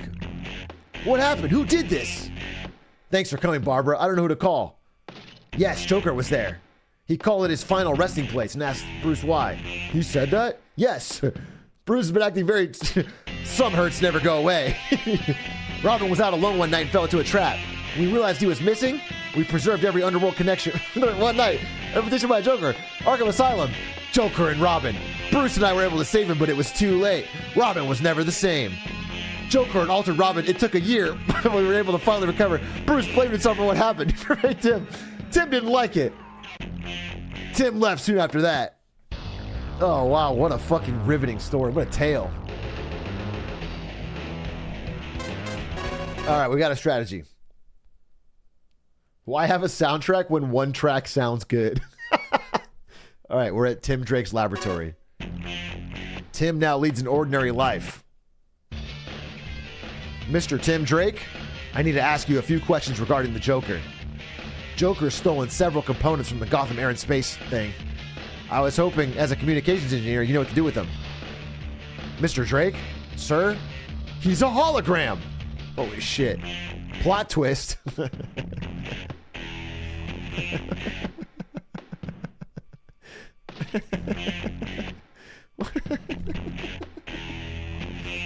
the fuck? This fucking soundtrack rules.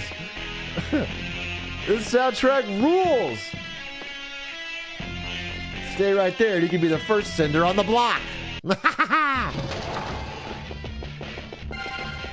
Good, the nimble suit's unlocked yet again. Oh my god.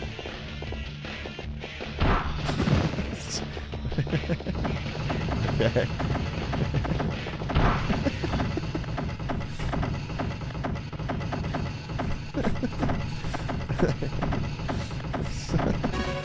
Okay.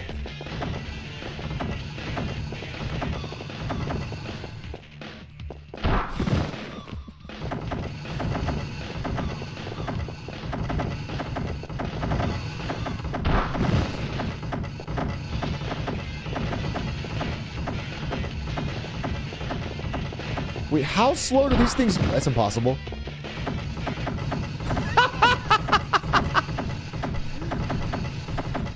I will beat this motherfucking game.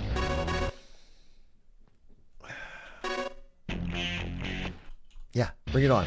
Whatever you got for me, 1999's finest. Okay. Focus.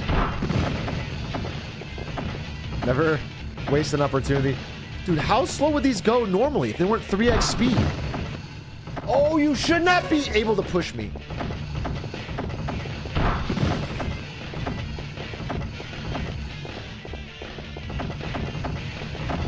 Okay, okay.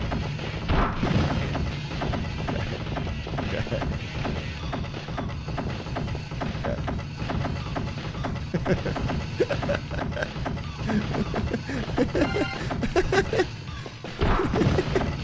Just go. Clutched. Clutch. Wait.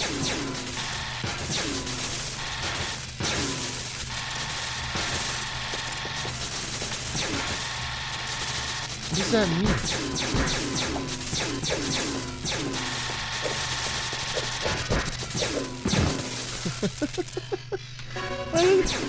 I don't hurt it! What is this? Oh. Got the key. Clutched. Is this a puzzle game? Oh, we made it to the next level. Jolly Jack Final stage?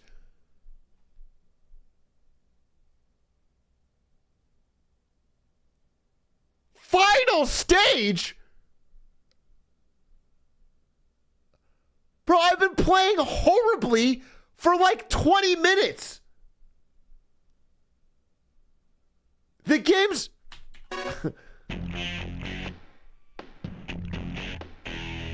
You counted me out too soon. The jelly bean jar the Joker had was from... That's gotta be where... What the fuck? Bruce, can you hear me? I've located Joker's hideout. Be careful, Terry. He'll have plenty of deadly traps set for you. I know, but I can't let him set fire to the city. I'm going in. time to end this. It's been a long struggle. But now that I've learned so much and evolved as a Batman,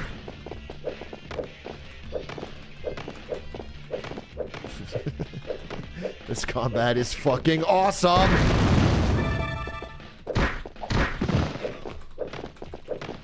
Stop jumping back. Get owned. Oh, yeah.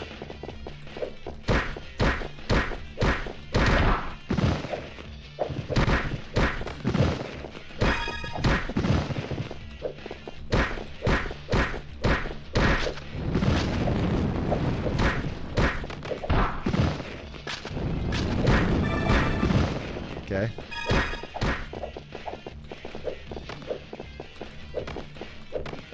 Fuck off! No, 1 HP! Oh, clutch! 1 HP in a dream, baby! Play on. He's working on it. The computer he built's amazing. Yeah, and Batman will never get deep enough into the factory to stop him. Fuck. This is what gaming is about.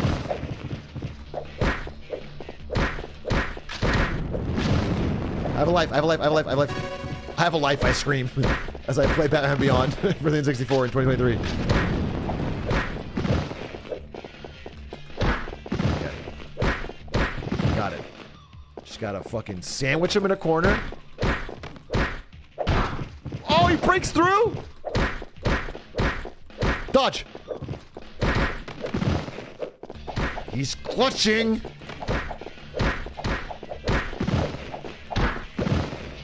Play on! Play on! This needs a remaster. Nintendo, please! This game needs a remaster.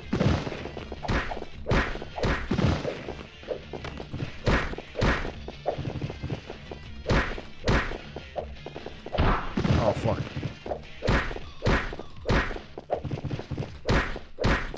Holy shit.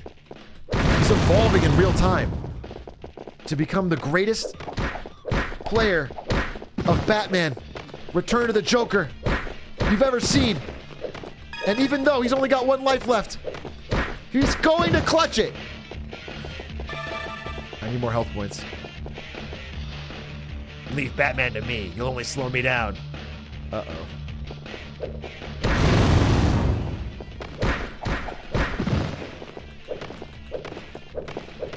I'm just gonna fucking just back up every...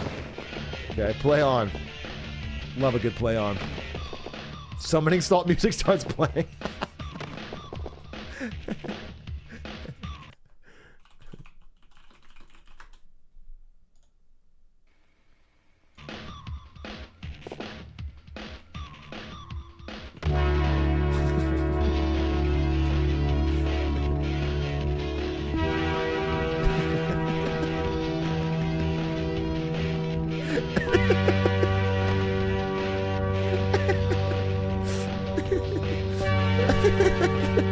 I can't get the fucking jump.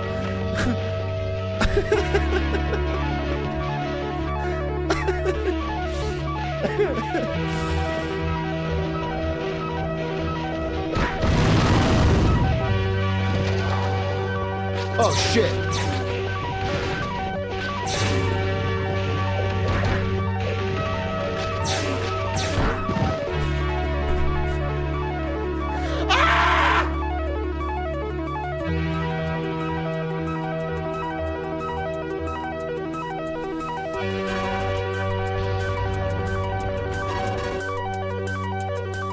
And then Atrioc got this run.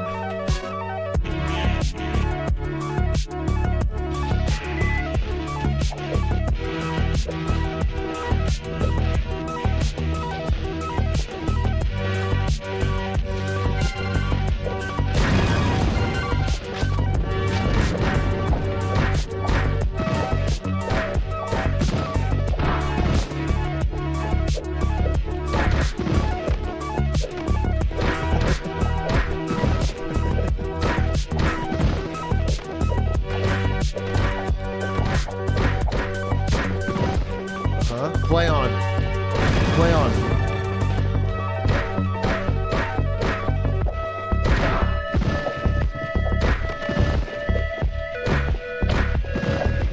Fuck off!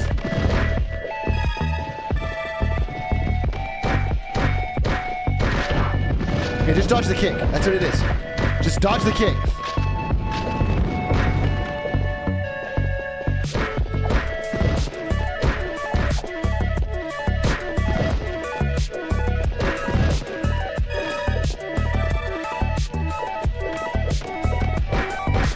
Clutched.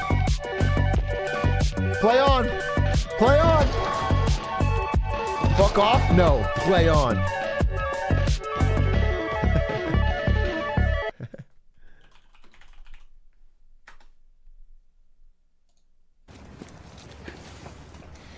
You know, living with you, it hasn't been easy.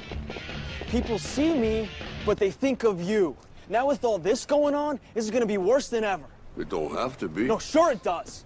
Why? You got a lot going on, kid. Well, my last name? That's the reason I got a decent job. That's the reason why people deal with me in the first place. Now I start to get a little ahead. I start to get a little something for myself, and this happens. Now I'm asking you as a favor not to go through with this, okay? This is only gonna end up bad for you, and it's gonna end up bad for me. You think I'm hurting you? Yeah, in a way you are. It's the last thing I ever wanted to do. I know that's not what you want to do, but that's just the way that it is. Don't you care what people think? Doesn't it bother you that people are making you out to be a joke and that I'm going to be included in that? Do you think that's right? Do you?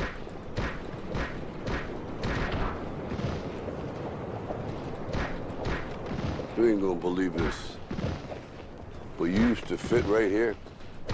I'd hold Tell you him, up Rock. to say to your mother, Tell him, Rock. This kid's gonna be the best kid in the world. This kid's gonna be somebody better than anybody ever knew. And you grew up good and wonderful. It was great just watching you every day. It was like a privilege. Then the time come for you to be your own man and take on the world, and you did. But somewhere along the line, you changed. You stopped being you. You let people stick a finger in your face and tell you you're no good.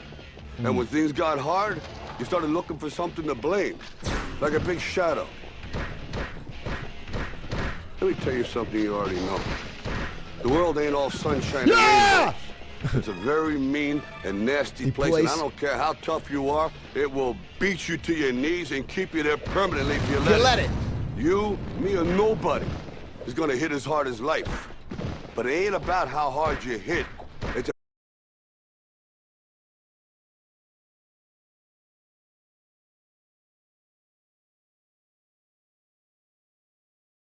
If you know what you're worth, then go out and get what you're worth. But you gotta be willing to take the hits and not pointing fingers saying you ain't where you want to be because of him or her or anybody.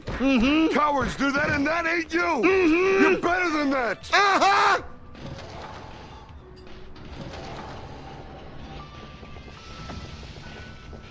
I'm always gonna love you no matter what.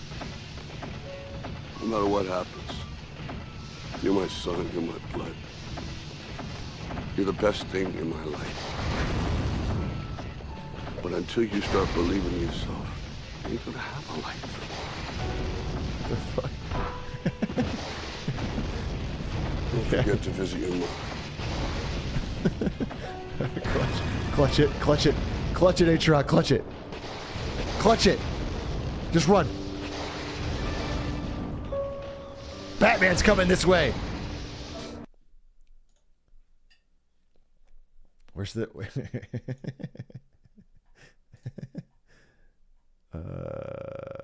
someone said...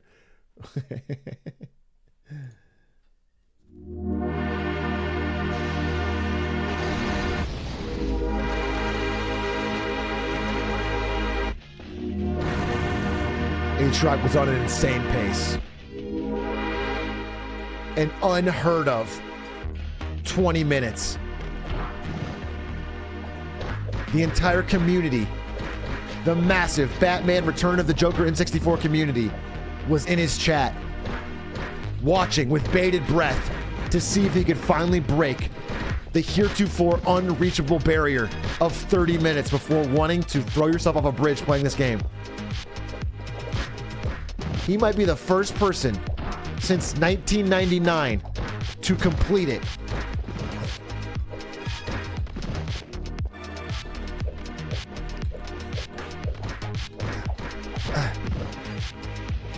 Play on, he thought to himself.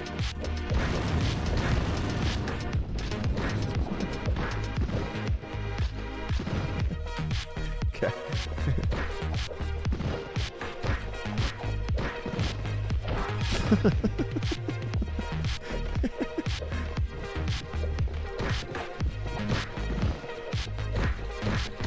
With his innovative new strategy, never before seen, he powered through room after room of enemies on a level looked exactly like the first level. Oh, it's the DDs. Why are they comically small?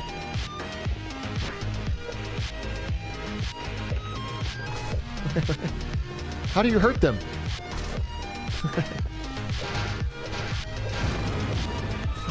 Get the key. Now I control the satellite! There's no need for Mr. Tim Drake anymore! What are you doing? Ugh! Now the fun begins!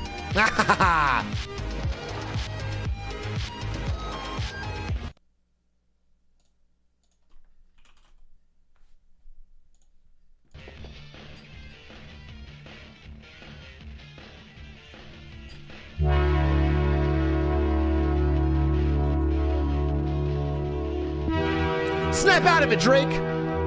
Drake? Joker? Oh no. Drake, you're the Joker? Not quite, Batman. Utilizing top-of-the-line genetic technology, I encoded my DNA into Tim Drake's brain 40 years ago. It took decades to rewrite his cellular makeup. What the fuck? Do you think you're Batman enough to stop me?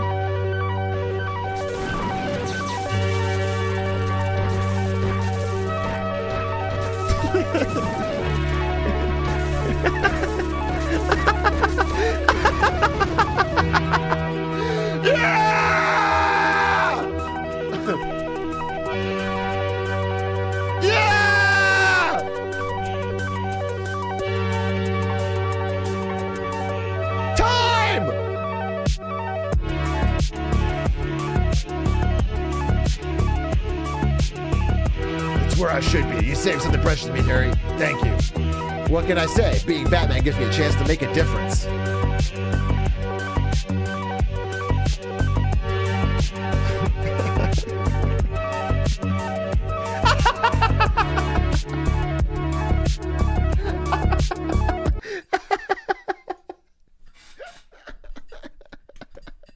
Can you imagine paying fucking $50 in 1999 for this? Bro, saving up your money. I saved up allowance for like fucking 2 months to buy Perfect Dark. Imagine if I had bought this instead. Oh, that is good. I'd pay 120. I'd pay 1,000, dude. Someone please submit that to speedrun.com so I can get my world record. That's the game. That is the game. When did I start playing? I literally started playing 20 minutes ago. And I fucking failed every mission multiple times. That's crazy. That is so little of a game. And the game was all the reason that no one else noticed that every level was the same level reskinned. They just changed the color palette on the same fucking hallway 4 times. And that was the whole game.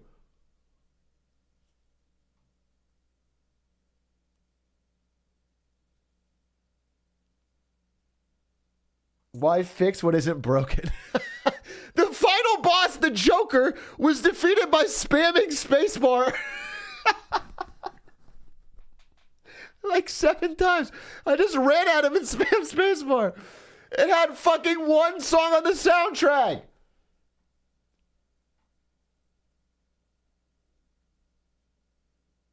World record is basically 12 minutes and had basically the same strategy as you had. Fucking sick, dude. I did have a natural affinity for the world record strategy. That's fucking amazing. So what? I'm fucking emulator is 10 minutes. So I'm second place. How many on the leaderboard? Let's see. Speedrun.com, Batman Beyond the Return of the Joker. Okay. Emulator, normal. Okay, emulator. No, wait! Any percent emulator hard mode, no runs. There's 4 normal, there's 0 hard. That was world record. That was world record. Let's go! Holy shit! Submit it! That is world record emulated hard. You were here, dude. Yes!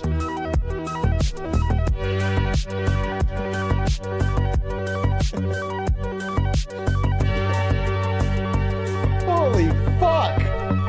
Can't wait for the Summoning Salt video about Batman Beyond emulated hard mode any percent N64 runs. And it's just my run. Raw, dude. Fucking yes, dude. I didn't think I'd be getting another world record today. But what are you going to do? Chris H, thank you for the 21 months. Chogan, thank you for the 19. JC Miff, thank you for the 12 months. 100x frame rate, it's emulated. See, there's a console version and an emulated version. Wow. That's fucking amazing.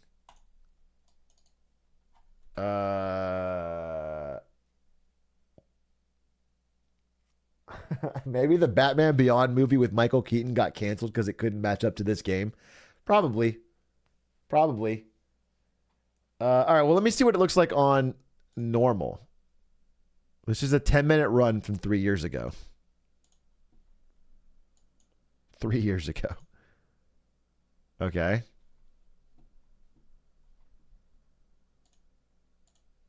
There's no sound. No, it's the same speed. It's the same speed. Oh, you guys can't see it because of the fucking... Wait. Okay. Yeah, it's the same speed, bro. The game is just that. The game is just trash. The game's just trash. The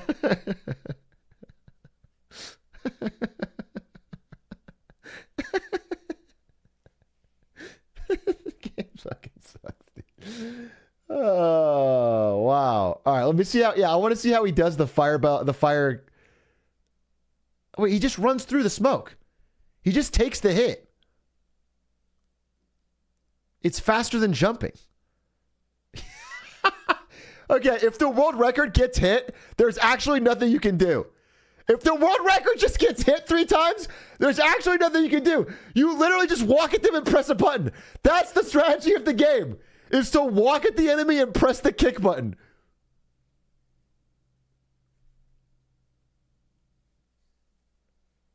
That's fucking crazy. Hollow Knight, $1. Batman Beyond, $50. It's actually like this. Dude, my strategy is not even too far off. All right, if I had fucking... you got a 0.1 second fucking split.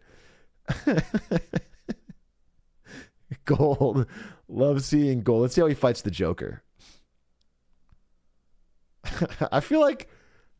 Unironically, I feel like I could beat this, right? This record doesn't seem that competitive, bro. I'm not going to go for it. It's going to be miserable wasted time. He's actually doing what I did. He's actually doing what I did. He's walking at the Joker and spamming spacebar.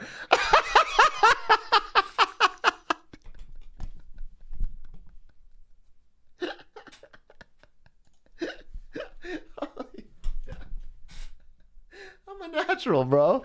I finally found it's this game. I fucking have a psychological connection to it. Holy shit! It just instantly clicks with me. Go for the world record. You know the strats already anyway. There's 4 levels. They're all the same. You hold right and then press spacebar. If you try, it's only 10 minutes of your life. Okay. All right, 1 attempt. 1 attempt at the world record.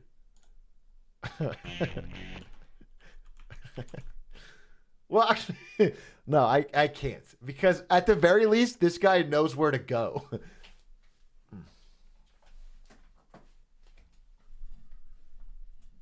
Do you know what I'm saying? Here's what I'm going to do. I'm going to play it on hard, and I'm going to optimize my own record. Because that one had a lot of deaths. All right, 10 minutes.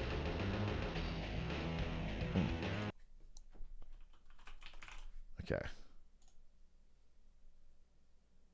Do it with splits? Yeah. All right. Here we go. We'll just use the Hitman splits. I'll just cut off the top part. And syndicate will mean level. Okay. All right. Great.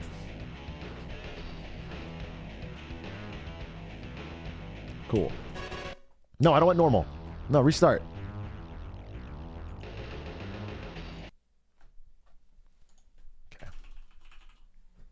Okay. Here we go. Won't this ruin your best times? I won't save splits. Under licensed by WB. All right, here we go. This is going to be a world record attempt. Hard mode. Hard difficulty. Okay. Defensive. Ready? Start.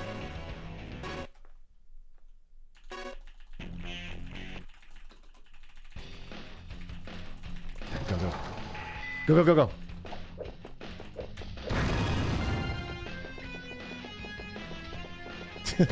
Fuck. That's suboptimal. Okay.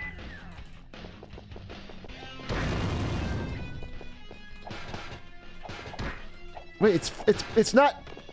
It's reset the controls. Fuck this. I'm not playing this.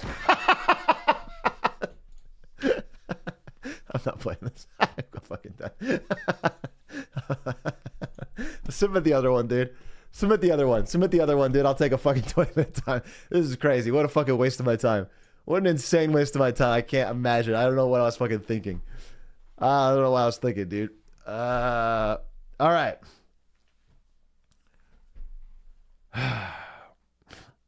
That game was great. What's funny is I think the worst part about it, ironically, how bad it is, but it's also just like, it's clearly cheating the consumer. Like that game clearly wasn't done. That was 4 levels, bro, and they were very short. That's just a scam. Like that, you straight up don't get your money's worth. Let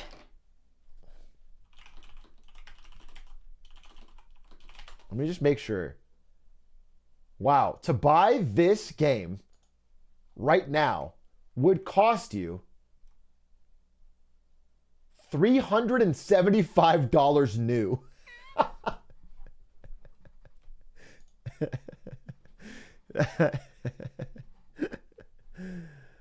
I wonder what the MSRP was, just to be sure. It was released on December 1st, 2000. So some kid got this for Christmas. Wow.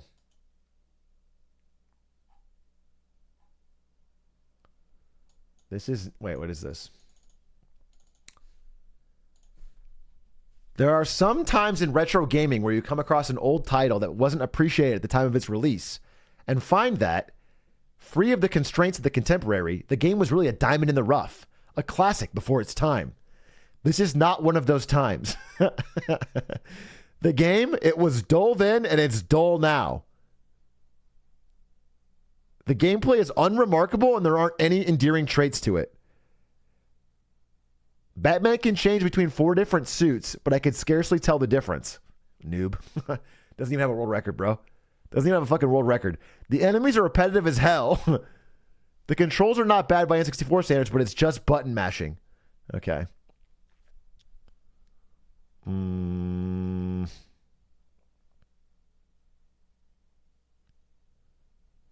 This is the only Batman game to grace the N64. Batman got one outing here and it was instantly forgettable. Cool, dude. Fucking cool. I guess it's like a hater. Yeah, now that I've played it, now that I've beaten it, I'm gonna be like I'm gonna be like Dark Souls fans. I'm gonna go around and mock anyone who hasn't beaten it, dude. I'm gonna be fucking merciless. All of you trash cans in chat have never beaten. You're not even real gamers, bro. You never played Batman Beyond Return of the Joker for the N64? And you call yourself a gamer? All these reviewers didn't have the guts to play on. So fucking true. Thank you for the sub. Truly inspiring gameplay. Thank you for the best content. Thank you, AT Fresh. Striking, thank you for the prime. Chris H, thank you for the 21 months. Let's see. Playing the single worst review. That was great. That was great. That was great. Wow. Have you played the Arkham games? Kind of feels like I don't need to now, right? You know what I'm saying? Not that I'm sure they're good or whatever, but like now that I've played Batman Beyond, Return of the Joker for the N64, what could the Arkham games possibly, what heights could they reach that haven't already been reached? Why play any more games at all? Great point. That's why we're going to react. Now play the best rated game to compare. Well, the best rated game is going to be like fucking Zelda. I'm not going to follow up playing Batman Beyond by playing a fucking full playthrough of Ocarina of Time. Shadows of Doubt is a great detective game that can be finished in a single stream. Shadows of Doubt. An immersive sandbox detective stealth game. A lot of buzzwords. Set in a fully simulated sci-fi noir city of crime and corruption. What is this game? This looks kind of cool. Looks kind of pog.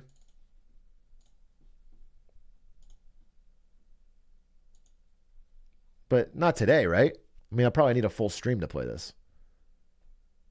I like the art style. That looks cool. Maybe I will play this. Play Card Shark, Big A. New game Thursdays. Like I said, we have now added a new day to the week. New game Thursdays. Every Thursday, I play only new games, nothing else. To expand our fucking gaming lexicon.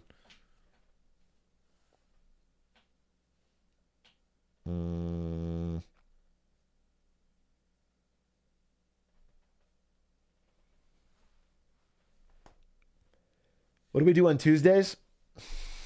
Batman and Beyond. Tuesdays are Batman Beyond Return of the Joker days. Every Tuesday, we're going to speed run Batman Beyond Return of the Joker to get our time down. We're going to start shaving off time,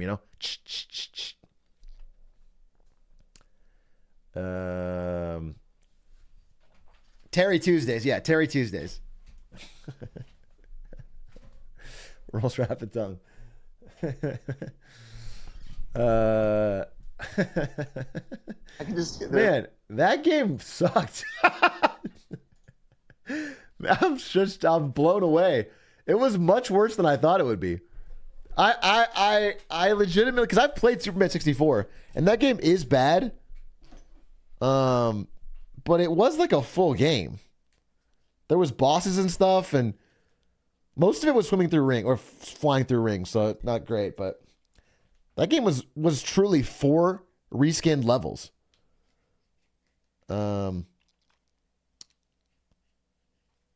Just the GBA game. I thought this would have some charm. Yeah, there was no charm. There was no charm. The final boss was a reskinned thug from the beginning. Like the level 1 first enemy and the final boss are like the same model. And they have the same attack. And you just do the same thing. You spam. It's crazy. Humorless Jaw, thank you for the prime. Mr. Fuzzy Pants, thank you for the 23 months. 23 months and Arius thanked my sub 4 times and Atrioc 0. That's a 1 for me. All right. What the fuck are we going to do now? I think we should... You should try and do a no-hit run. Why don't you do it and show me? I'll be super proud of you. Do a no-hit run.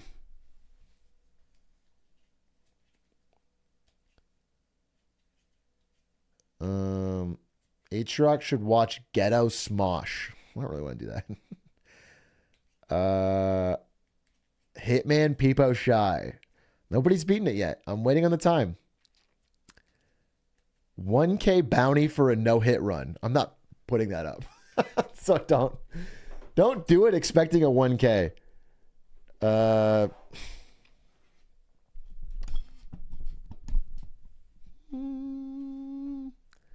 Donkey vid on The Sopranos for PS2. We've already watched that on this stream. It is certainly not Columbo time. No, these are all bad ideas, I think. Let's see. What I think I saved myself a YouTube video. Let's watch something. I think I got a lot dumber, obviously, from what we just did there. So I need something that's going to get me a little bit smarter. What is a video? Oh, here's a video. Wait. No, I don't want to watch that. Oh, here's one. Why companies need people back in the office. Interesting. 5 days ago. 5 days ago. I'm going to watch it.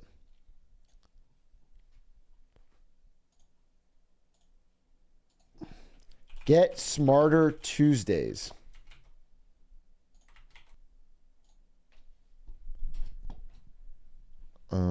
Okay.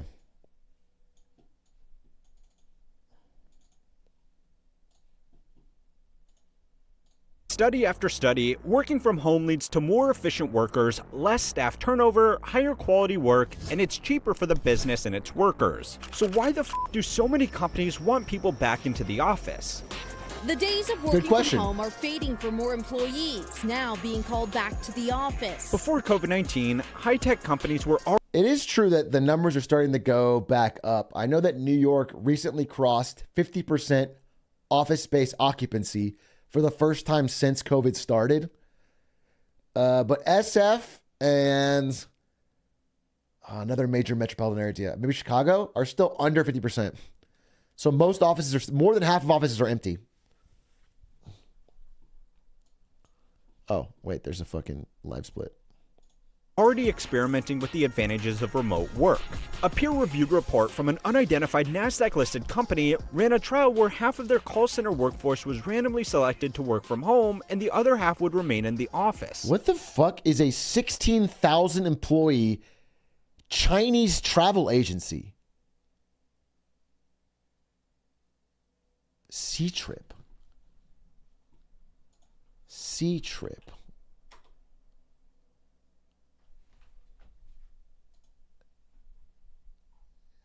It's okay. It's a Chinese multinational online travel company. 16,000 employees is so many. I thought travel agencies were dead.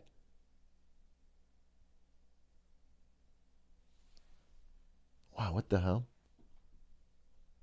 Who wants to travel online? Very dumb. Well, I don't, how do they have 16,000 employees? It feels like a scam. Money laundering? Yeah, literally, like a red flag is already raised. 16,000 is a ton of employees for an online travel agency.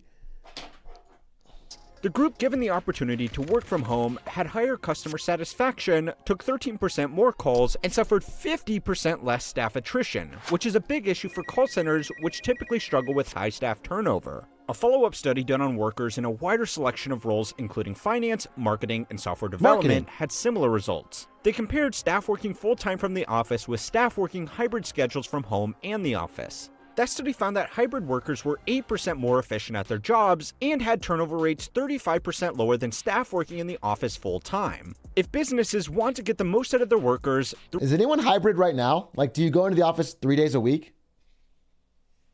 I know that, like, I have friends that work at Riot, and they were doing that for a while. I'm still fully remote, thank God. 2 days for me. Once monthly. You go in once monthly? They're making us go in 4 times a month. 4 times a month is such a random amount of time. Does that mean it has to be once a week, or you literally just pick 4 days a month? Do you just go in on the 1st to the 4th and then... Okay, once a week. Okay.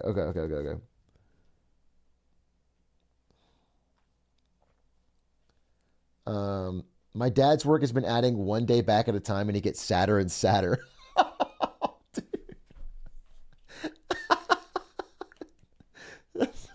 That's so depressingly phrased. Like your dad had a brief fucking moment of joy. Like he was truly happy, and they just keep fucking tossing days back on. Evan Gao, what's up? I lurked Evan Gao's stream earlier. But I'm going to unironically tell you this. I was like, oh, Evan Gao's live. Let me go watch, see what he's doing. He's playing Genshin Impact and like talking about the feet of the characters. He's like walking around to different characters and talking about their feet. This is not a joke. This is not a fucking exaggeration. That's what he was doing. And I was like, all right, I clicked out. So if you want to give Evan Gao, hit him with a follow. He's got content like you wouldn't believe. Was it sponsored? No. It was not sponsored. I was addressing some chatter allegations. I'm a chatter and giving you allegations right now. The results are clear. More work from home is more better.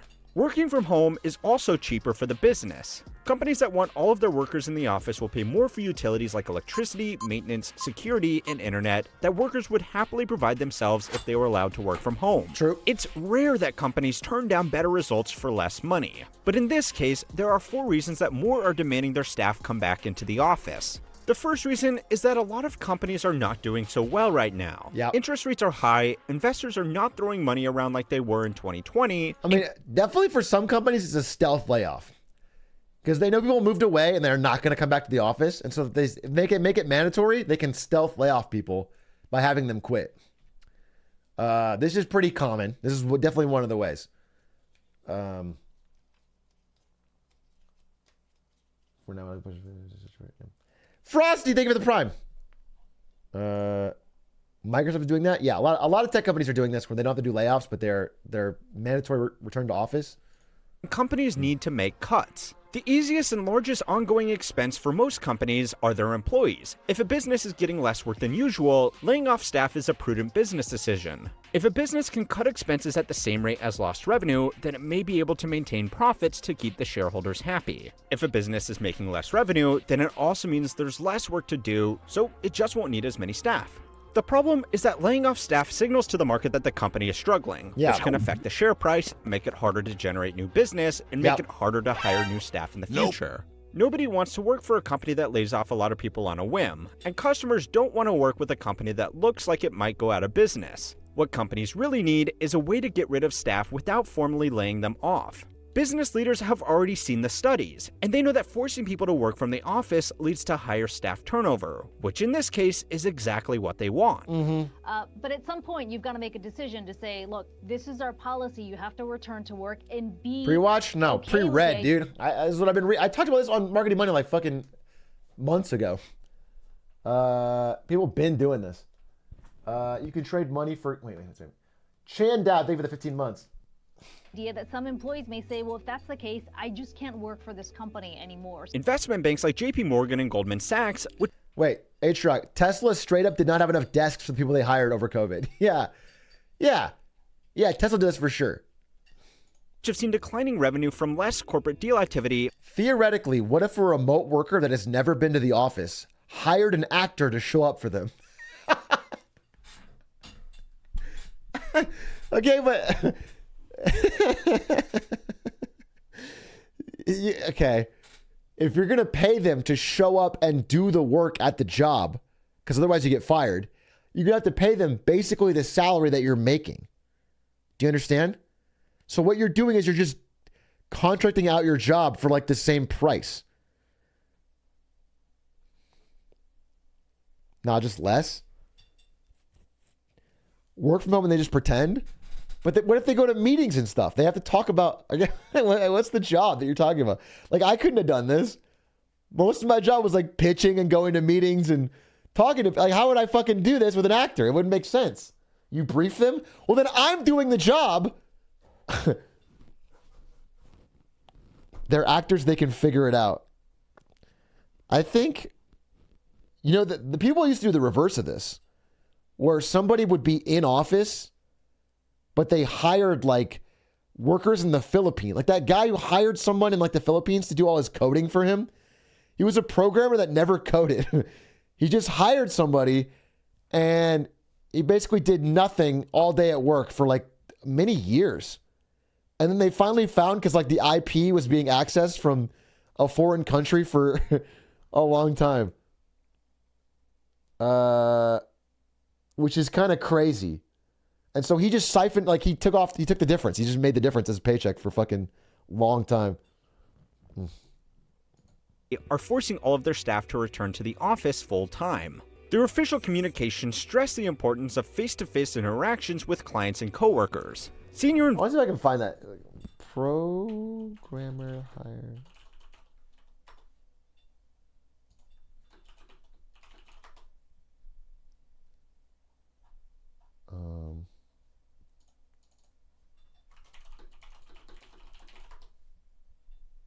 Oh, that's what it was. 2013. U.S. programmer outsources own job to China, surfs cat videos.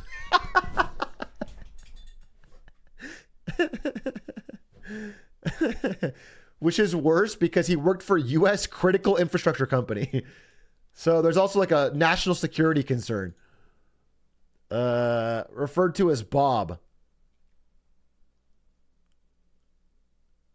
Yeah, here's his true work habits and typical day. 9 a.m., get to work, surf Reddit, watch cat videos. 11:30 a.m. lunch. 1 p.m. eBay. 2 p.m. Facebook and LinkedIn. 4:30 p.m. send end of day email update to management, go home. He paid 50 grand a year to his China-based ghostwriters. That's so fucking funny.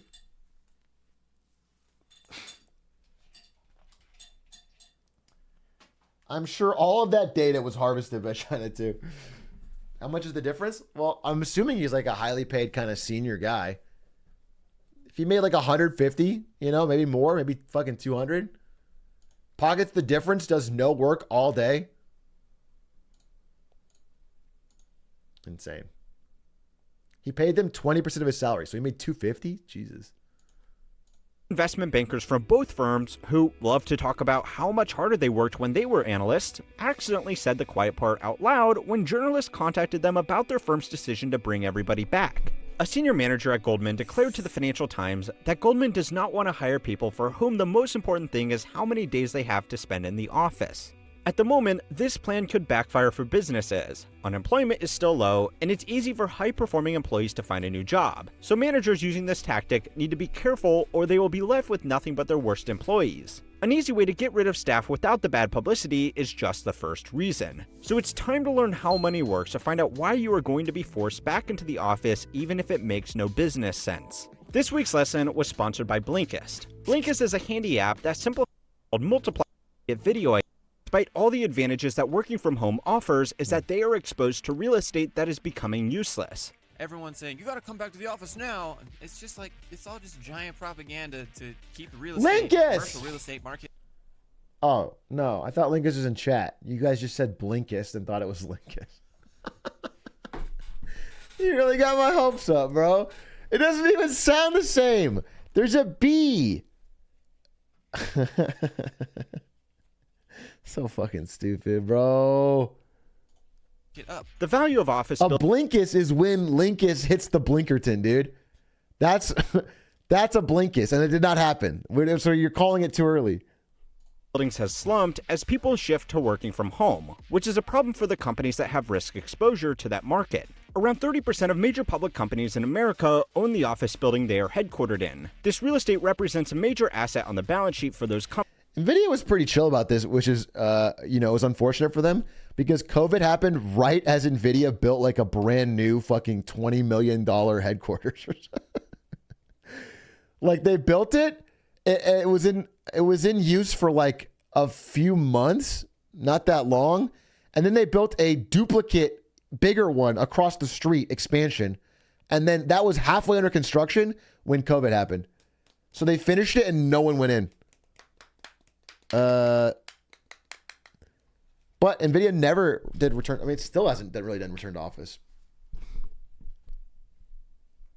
Companies. Apple Park in Cupertino costs $5 billion to construct, which is a major investment even for a company like Apple. Investors pay close attention to how efficiently companies utilize their assets. A big building that is sitting empty is not doing anything to return money to shareholders, so there is pressure on company leadership to sell these assets. The problem is company executives trying to sell an office building in today's market would likely take a significant loss on the estimated value listed on the balance sheet. This loss would be considered a bad look for the CEO when it's time for the board to decide their bonus. Instead of selling an asset that's not being used and realizing the loss, a better play for the CEO is to make sure the asset is being used. If an office is full, then company leadership can justify the capital tied up in a building as it offsets the rent they would have to pay if they didn't own the building. Most major companies do rent their offices, but that can actually put even more pressure on company leadership to get people back in the office. Right. The average rental term for office space is much longer than the average rental term for a residential home. Office spaces require fit-outs to make them ready for the companies that will be occupying them. Office space is often rented as nothing more than an empty concrete shell, and the landlord and tenant will negotiate how the office will be built out to fit the needs of the company. Yeah. The typical cost to fit out a high-rise office after the core of the building has been constructed is between $250 and $500 per square foot. If managers want their offices to look like the one in Suits, it will cost even more. Usually, the building owner pays for the fit-out, so they want to ensure their corporate tenant is going to pay rent for a long time, which is why office leases last much longer than residential leases. Companies that still have their leases from before COVID will be paying money every month for something they are not using, but can't get out of. A lot of company managers have decided if they are paying for it, they might as well use it, because the cost benefit... I think, didn't fucking Elon Musk just... wait.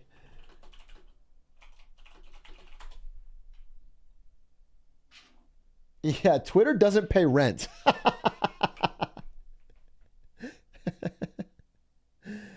Yeah. Elon Musk can't avoid paying Twitter's rent forever.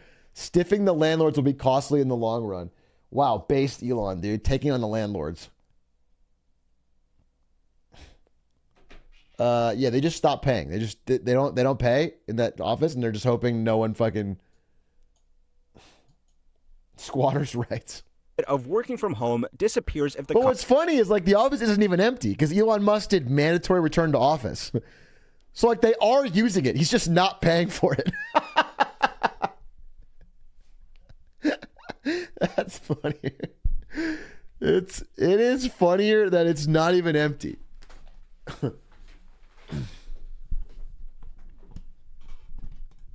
So his plan is working? Well, we'll see. Elon Musk has never made a decision that has cost him legal blowback in the future. Sag, I feel bad for the land chads. I can't believe Elon Musk is a rentoid, dude. Company is still paying for an office. According to a 2022 office space report on 247 companies conducted by Robin Poward found that only 11% of companies were fully utilizing their office space. 46% of the companies surveyed were using less than half of their available office space. And another 46% of companies surveyed said that they plan to reduce office space within the next year. But that is difficult with long-term leases. One of the only options left to a lot of companies is to default on their leases to open negotiation with the...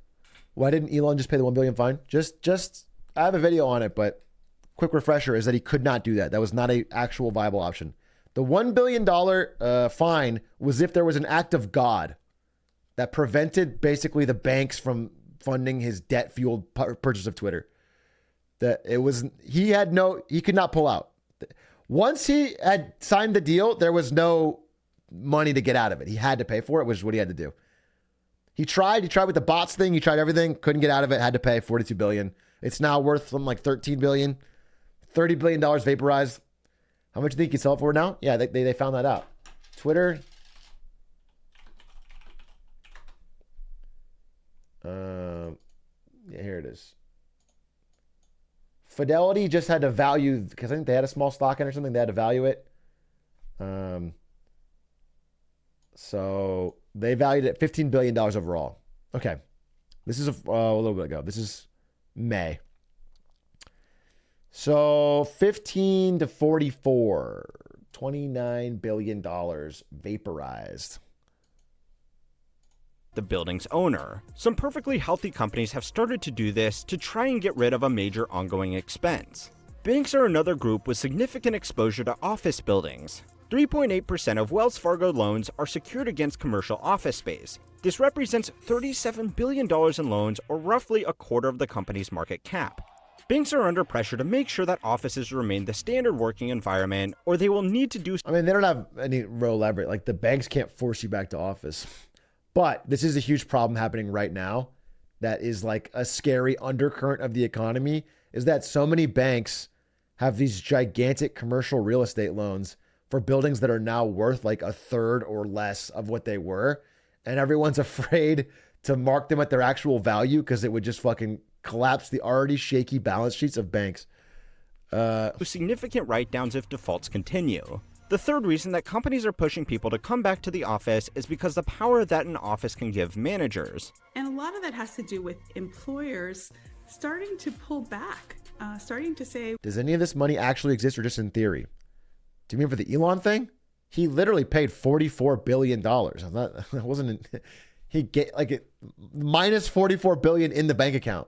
That's real money. And then now what he could sell it for. It's like if you bought a Pokemon card, if you bought a Charizard for, you know, $4,400 and now it's worth fucking $1,500. Just think about it like that. It's worth less. we are still hiring, but we want you on site. We want you in place. Some managers don't actually have that much to do besides stand over their subordinates and look important. It's easy to fill a day with redundant tasks and micromanagement in an office, but it's harder to do it online. Senior managers at companies making the decision to bring people back to the office are also going to be more comfortable with work in person than work done online. The old soft skills of business, like a firm handshake and small talk with colleagues, are less relevant online. Senior managers in the penultimate years of their career have spent most of their life. It is true that in an online meeting, if you don't add value, it's way more noticeable. If someone's in the meeting and they have absolutely nothing to contribute, it's much more difficult for them to like fucking skate by like they could in a fucking in-person meeting.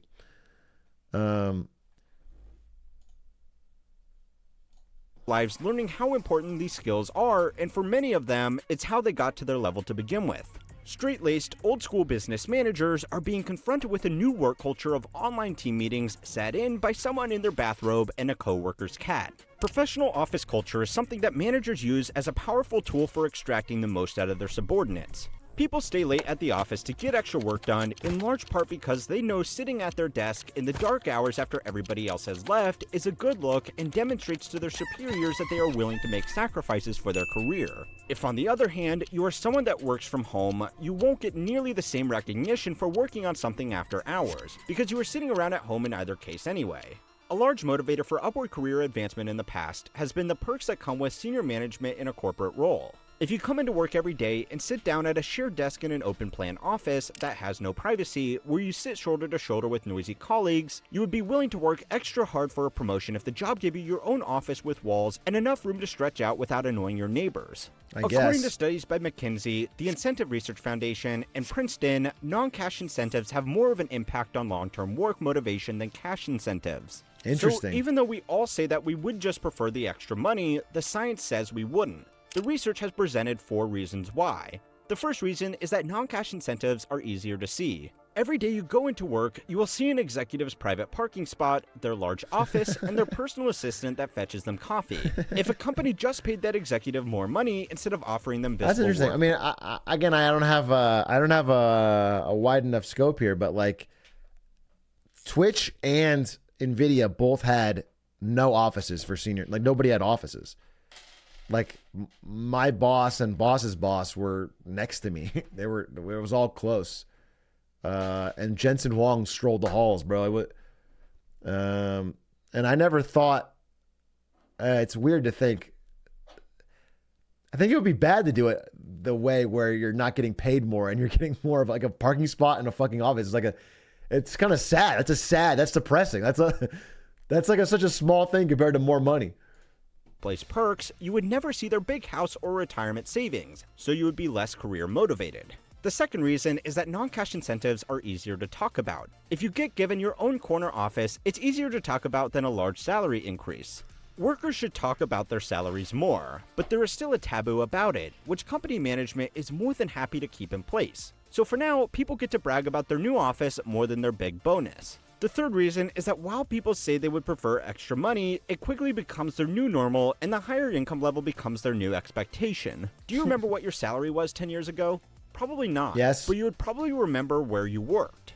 The fourth reason is that people just like recognition. What does that and mean? Even small incentives like their face on the wall for Employee of the Month goes a long way. Most of these non-cash awards need some kind of physical presence to work. And working from home quickly makes a role far more transactional and easily comparable with another role where the worker will sit behind the same desk and work the same hours just for different money.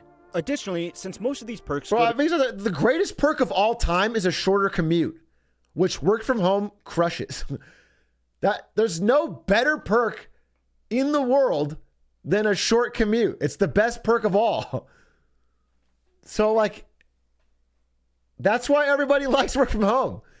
That is the core reason. I think of nothing else is more important than the ability to have no commute and live in places that are probably less expensive, which is also.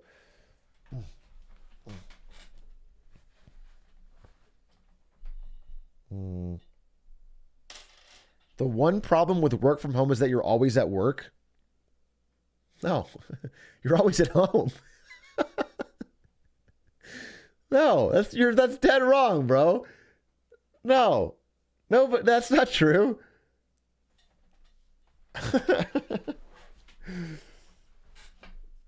Yeah, I guess what you're saying is you can feel like you're always on, but workplaces felt like that. I mean, I think it was worse when you had the office.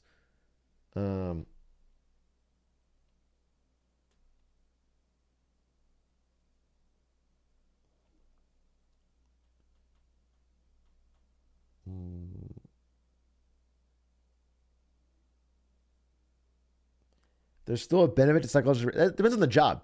There's a benefit to psychological separation. I think there's something nice about jobs where you're done when you're done and you go home and you're completely off.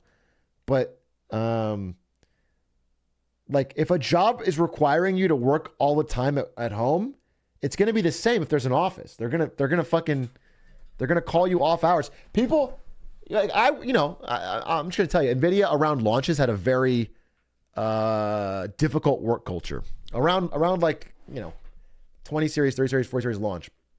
And I did 2 years in office and then 3 years outside. So I've seen both sides of it. And I distinctly remember like I would work at the office till like 6 p.m. Then I would get a fucking 45-minute commute home. And there would be emails of shit I had to do when I got home.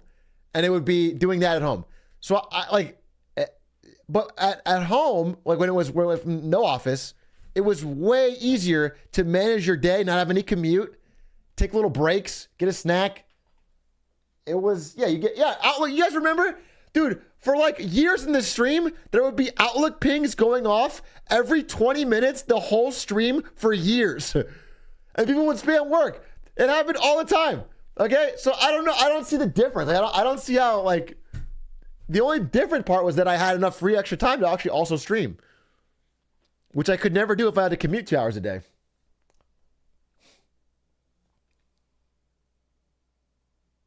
What workers really want is a plaque on the wall, not to spend more time with their children. You're right. That is what they want. I remember walking around Blizzard when they were courting me. They were trying to hire me. It was Blizzard and NVIDIA trying to hire me at the same time. And they showed me, like, this is one of their big selling points. It was one of the things that made me like, you know, because when I started that job hunt, this was before all the Blizzard drama too. So I was like, I thought for sure I would go with Blizzard because I had friends that worked there. I was like, almost NVIDIA was like an afterthought, but the two interviewing processes were so different. And the Blizzard one showed me around this wall of like swords and shields with people's names on them. They're like, yeah, if you work here 10 years, you get a sword. And if you work here 15 years, you get a shield.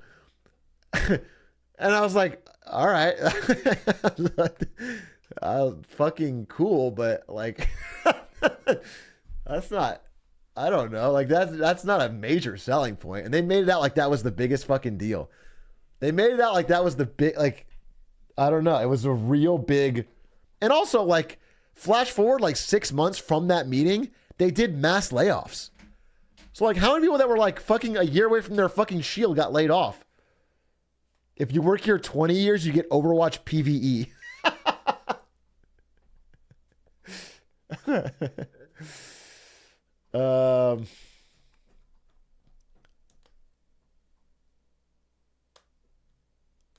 That's cool. What's the pay? Yeah, the thing is the pay was also lower. So it's like, it wasn't that much lower. I think the Blizzard pay was all right. But also they didn't have like the same stock stuff, which at the time I got it was relatively small for NVIDIA, but ended up being big. Assuming they were flexing, they had a lot of long-lasting employees, right? No, that's the thing. It was the way they said it, Quack. It was like, I don't know. It was like this was supposed to be a huge thing. It was like early on in the tour, and it was something that was said with like such reverence. I don't know. It threw me off.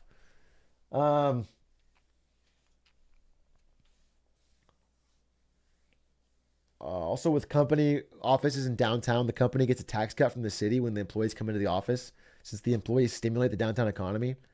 Yeah.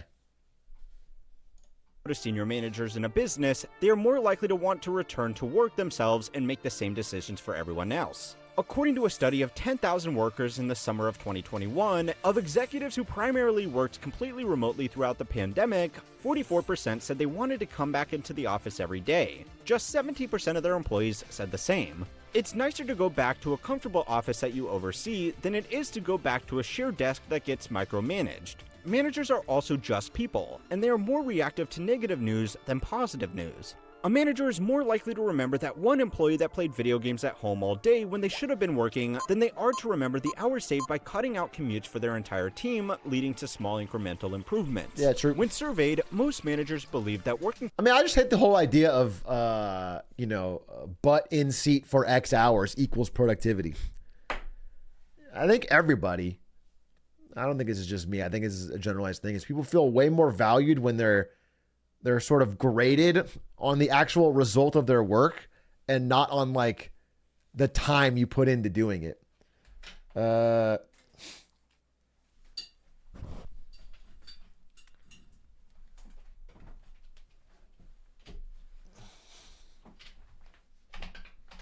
Hourly wages inspire laziness? Yeah, in a way, yeah.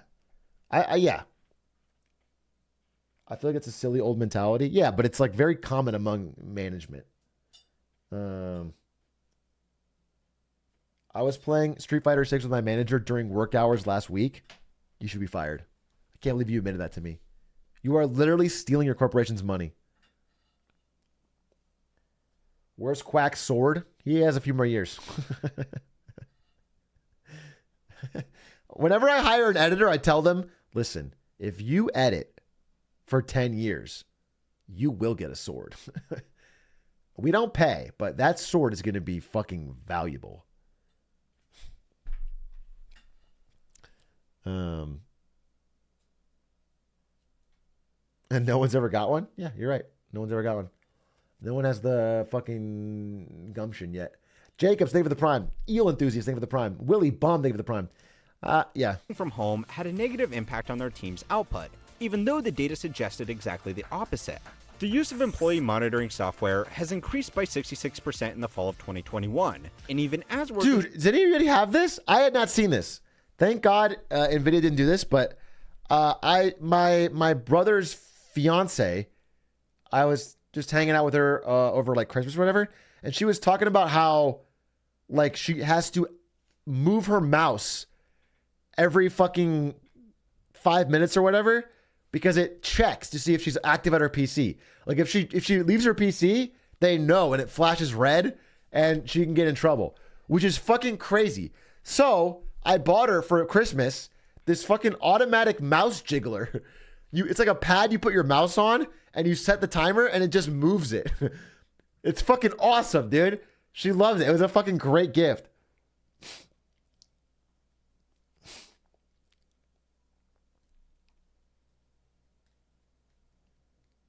Microsoft Teams has an activity thing that goes inactive if you don't move your mouse. Yeah, it's so fucking crazy. It just feels like it measures everything wrong. What's it called? I need that. You can just Google mouse. That's what I did. I just Google mouse jiggler. There's a bunch of them. I got her one that I think it cost like $30, but I got her like a nice one because it was a Christmas gift.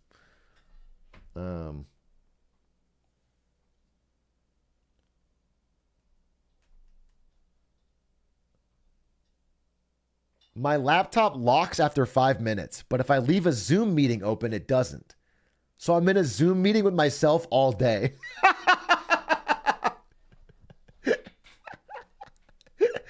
That's so chatted, dude. That is chatted up. That's genius. That's funny. Worst thing I ever did like that was when I was very close to getting Grandmaster in TFT, I would book a meeting with myself. And then I would take my laptop into the meeting room and I would play TFT. I only did it for like fucking 3 days. One time. But I got Grandmaster and it was worth it. Because the season was almost over. It was worth it. I don't regret it. 3 days straight? No, like it was like, it was like an hour a day for 3 days. But I needed to play more games because I had a fucking long commute at the time. I remember Stan streamed that. Yeah, I think I played one of them with Stan and he was streaming and I was in a meeting room. Booking a self meeting is great, but it's very funny to go to a room for it. Well, I couldn't play it at my desk, right? So I would have to go to a room. And the rooms had like frosted glass locked windows, like you couldn't see what was inside. And they had little things in the front that said like who was in it, if it was occupied or not. So it'd be like occupied, emergency strategy meeting. And I'm in there doing emergency strategy, dude. Diamond Push? No, that was Twitch.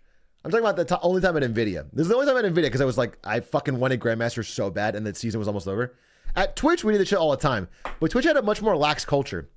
Like, famously, I've said the story, but like, we had a fucking, competition to get Diamond in League of Legends with a lot of trash talk. And I would just fucking, 2-hour lunch play. We had a 5v5 game room in the office. So it wasn't that crazy. People did it all the time. But eventually, once I did get Diamond at work, I went and got I got a shirt that said Diamond on it. And I bought a bunch of fake diamonds from Michael's. And I came in and I dumped them on Albert's desk. And I said, Diamond, bitch. And I wore that Diamond shirt all day, which was a pretty cool time. Those are good times. Good times. Do you still have the shirt? I do. I've worn it on stream a couple times. Work appropriate behavior. Well, I was 22, I won the coolest shirt award today at work. I didn't know workplaces did coolest shirt awards, Ledsy. Can you show us a picture?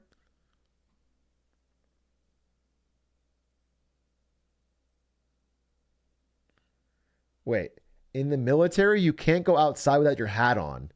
So I've heard some people will bring 2 hats into work and leave one on their desk and just dip. So it looks like they're still there, but they're in the bathroom or something. I feel like I've heard that too. Honestly, I lived on military bases growing up.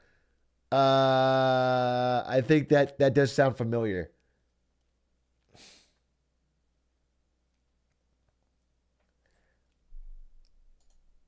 What is this? You use this website? Wait. To always look like you're updating.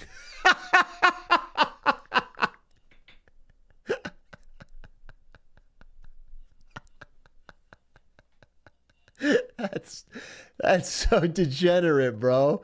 F11.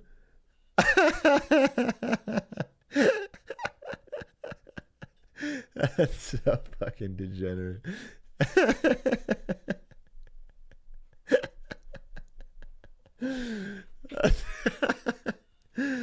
Damn, bro. Oh, Ledsy DM me a picture. Let's see. Let's see Ledsy's shirt. That one coolest shirt at work.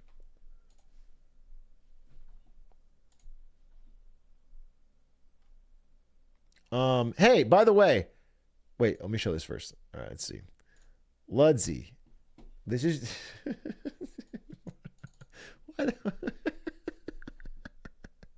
why this face, bro? Holy sheesh. Feels like I'm in a rainforest, bro. Wow. Do I smell a new Tinder profile picture?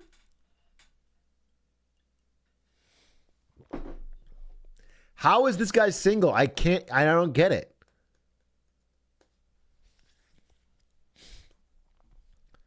Damn, look at that fucking pattern. Now that's a cool shirt. So, listen, I'm not disputing your... So did you have an award ceremony or what? Because it looks like you took this picture by yourself in your room. How did you win coolest shirt? Is there a trophy? Everyone stood up and clapped. I'm getting the sense you just wanted to show off your shirt to chat. And you made up this coolest shirt at work story to get me to open it. I don't think this happened.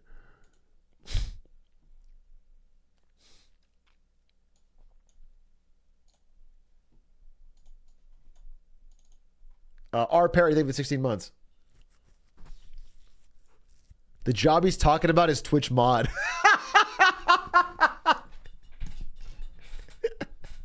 Oh, you're the coolest shirt at this work. Interesting. Well, I have a cool Melee shirt on right now, so I don't know about that. All right. The GOAT game.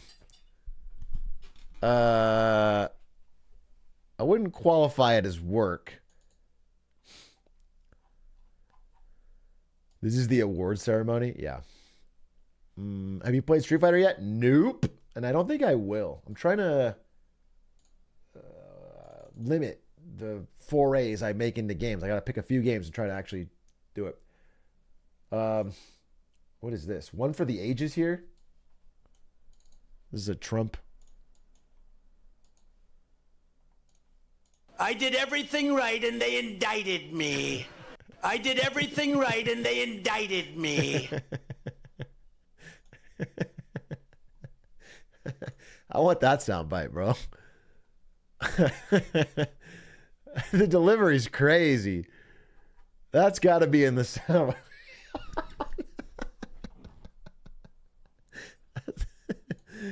That's got to be in the soundboard. We truly live in an age of wonders. A YouTuber gave a commencement speech at MIT. What is this?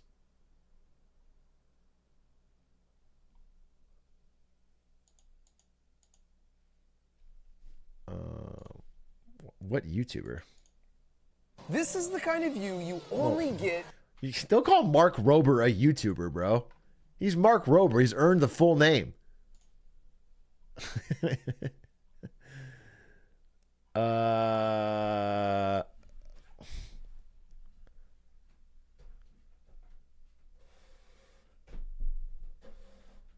Let's see it. Let's see if he's got a great speech. If you engineer your graduation cap with the ability to fly. I had the honor to give the MIT commencement address, but here's the thing. I really don't like public speaking because I feel like it makes me more nervous than the average speaker. But since the main theme of my speech is about putting yourself out there to try new things in order to improve and eventually conquer them, consider my nervous stumbles just a meta object lesson. So without further ado, I give you me. Did he graduate MIT? Good afternoon, esteemed faculty, distinguished guests, relieved parents, bored siblings, confused pets, and of course, the 2023 graduating class. I just realized I don't really want to watch this. I immediately realized that I don't want to watch this for 19 minutes. I'm not graduating MIT. I guess this counts. If we skip to the end, we all graduated MIT. Doesn't really help me because I already have an ASU degree, but... To go out and change the world for the better. Congratulations, MIT class of 2023. You totally got this.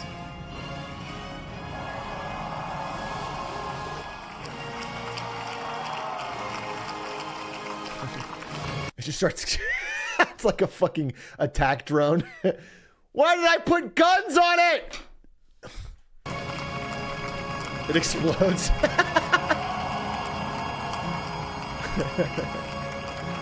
Drones were cool 10 years ago. I think drones are still cool. Have you seen the one where all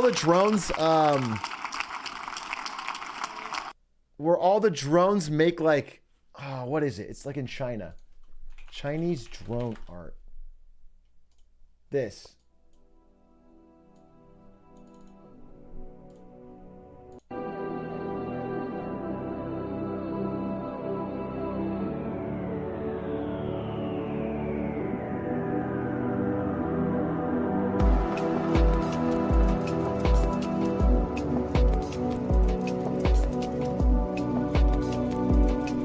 Hey, these are crazy.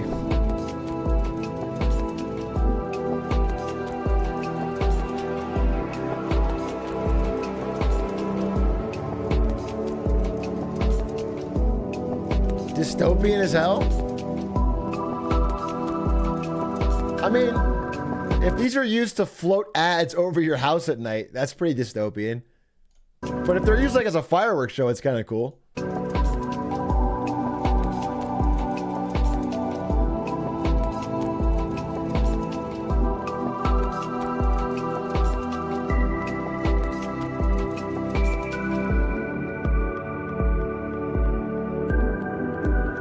Oh, that's cool.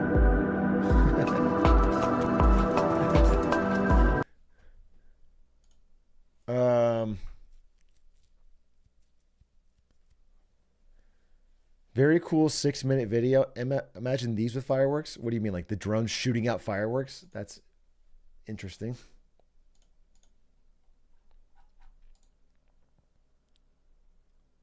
Star Wars Outlaws gameplay? Wait, they have gameplay now? Place this way. Okay, that's a 24 video. Wait, you linked me a 24 view video called How to Get Out of Foundry Halo 3. Because you get off to the right. So make sure you have it like this. As far over to the edge as you can get it. So yeah. Stand by my friend. Okay. Now we go to scenery and grab the bridge. You don't remember this video because it has 24 views from a decade ago. Stick the bridge on there. Wait till it stays. Get onto it. Now you get off. And voila, you're out of the map. And if it doesn't work, you might have to just kind of move the bridge over a couple times. Holy shit. See, if you crouch, you can't hit the pipes. If you jump, you can't hit the pipes. And if you walk, you die. That's incredible. That's incredible. Thank you for linking me that. I'm just going to time you out for a year because it was so good. Marcher, thank you for the 17 months. R. Parrot, thank you for the 16 months. This is Star Wars Outlaws. Okay, let's see.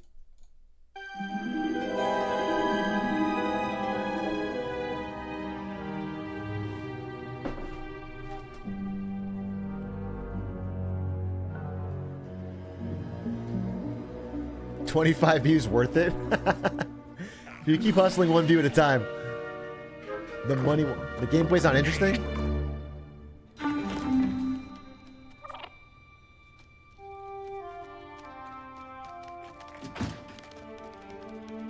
I like this cute little critter.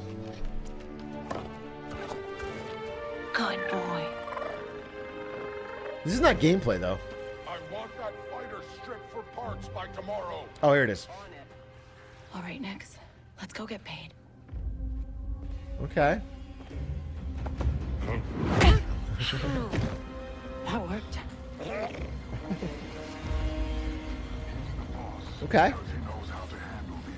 We cannot trust those officers. They take our credits now, but what stops them from stabbing us in the back? Already more takedowns than Gollum. I mean, it looks good graphically. That's a good... Oh. You can use the little fucking critter. Hit that button. Okay. Nice one.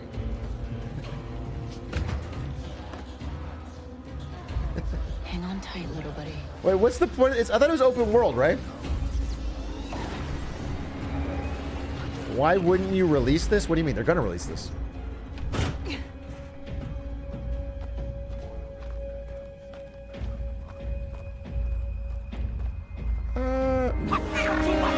Oh, she got seen. I was just leaving. Okay, we'll figure this out.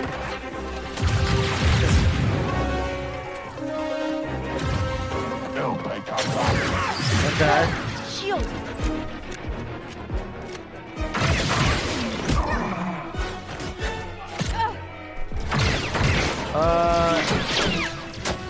Wait. Combat's kind of cool. Hey, Nick. Catch.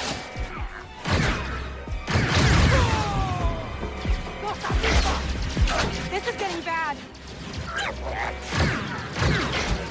Atrioc on Showdowns. No, it doesn't look like a PS2 game. What the fuck are you talking about? This is a good looking game, like graphically. This looks nothing like PS2. Motherfucker.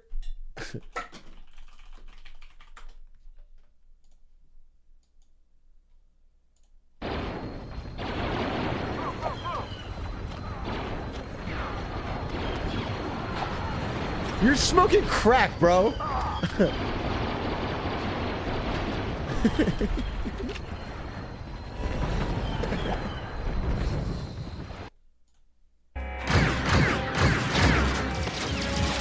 Let's try this out.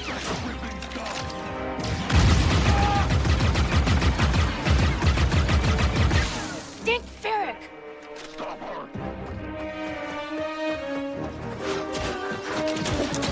Oh.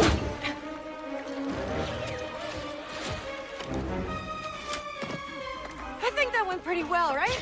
Speeder bike? Hey, this looks pretty cool. Oh, these guys don't quit.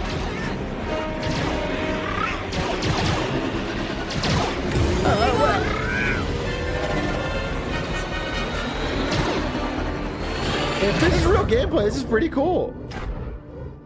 Uncharted, like, yeah, an Uncharted Star Wars game is a great idea.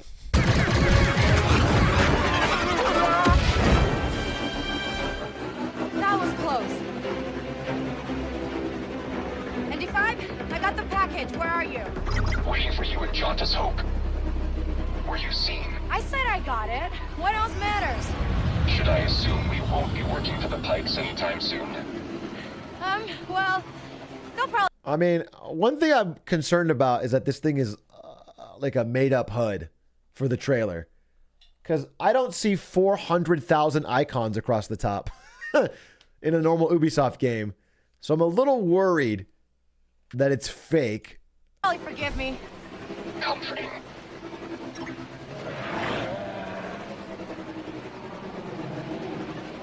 There's Jauntus Hope. We made it, Nix. But I don't know. This looks interesting.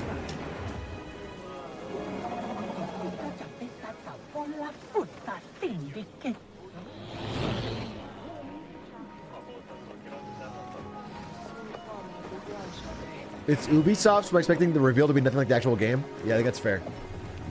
Yeah, I think a real criticism is that this is going to look because I remember the Watch Dogs trailer, the Watch Dogs 2 trailer or whatever, where the guy was walking around.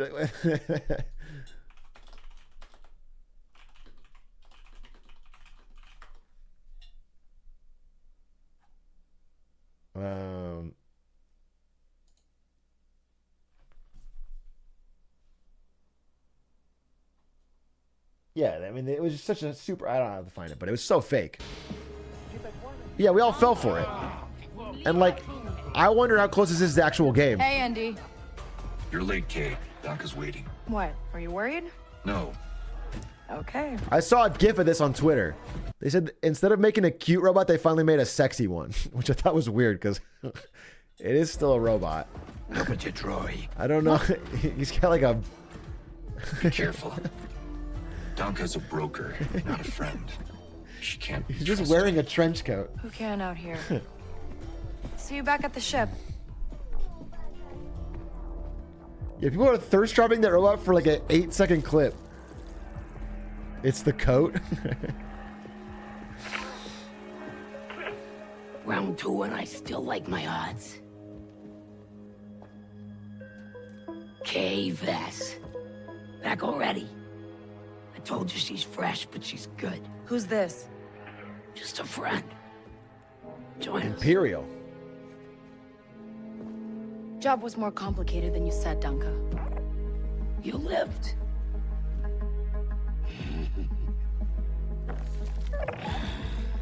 That's what they stole? These are toys. A fucking oyster? They're investments. Wait, I don't... Why does this person... She stole it from an Imperial base, right? Am I crazy? Weren't stormtroopers shooting at her? Wait. We haven't met. No, it was bounty hunters. Don't really know many of you. Stealing illegal contraband, running with syndicates. I could say you're a threat to the Empire. But I won't have to if you're smart. Bribe, do not bribe. Thanks. But I'm smart enough to get myself out of trouble. You pay the tax just like everyone else. Whoa, kid. Whoa, Let's just relax. whoa. You won't make it off to Shara alive. Maybe. Why not just bribe her, dude?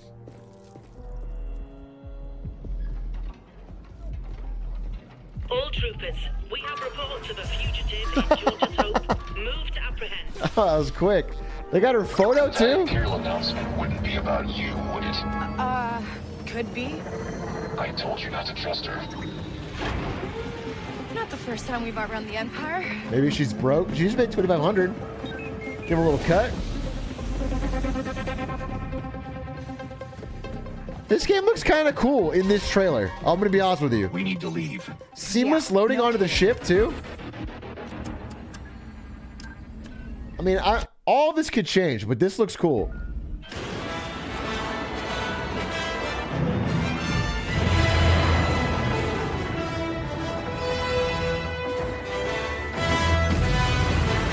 No way.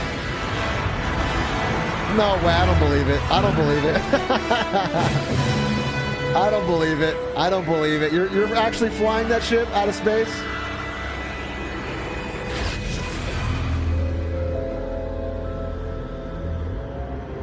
Thousand planets? Are we good? Nothing on the sensors yet. Anybody on the sensors now? Space combat, open world. Got one. I feel inclined to remind you that we should shake the Empire quickly. Thanks, I'm working on it.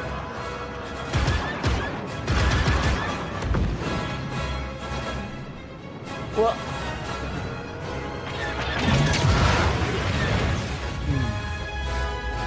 it would be cool if they restricted it to like just a few planets, you know, in like a small corner of space. And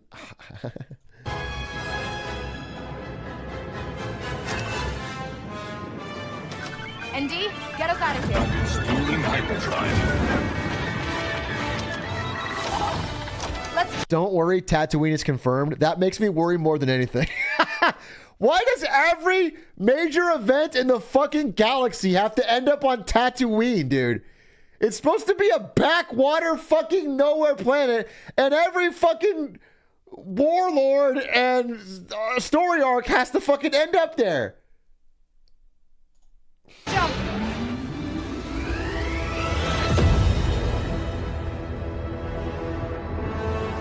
It's like, yeah, if every single Marvel movie had to take a pit stop in fucking Arkansas. A good chunk of every movie had to stop in Arkansas.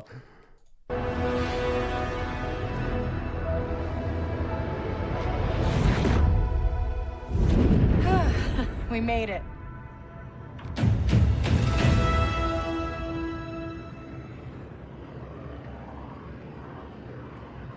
Okay.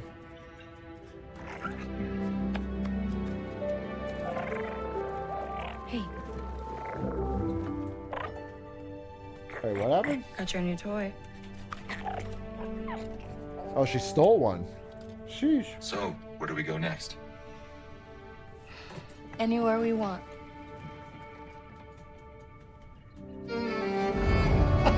Everyone was adding Styrac and saying, I'm sorry to hear that, Sag. I'm sorry, I'm sorry. I thought he said something really sad. And I look at his chat history and he said, hey, I live in Arkansas. I was like, what did I miss? I was gonna be like, oh, dude, I'm sorry. There we go.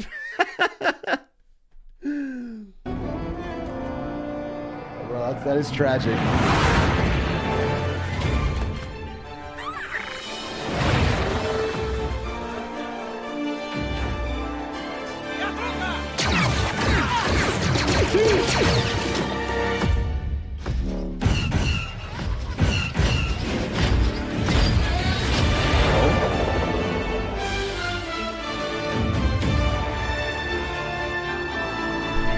It looks pretty good.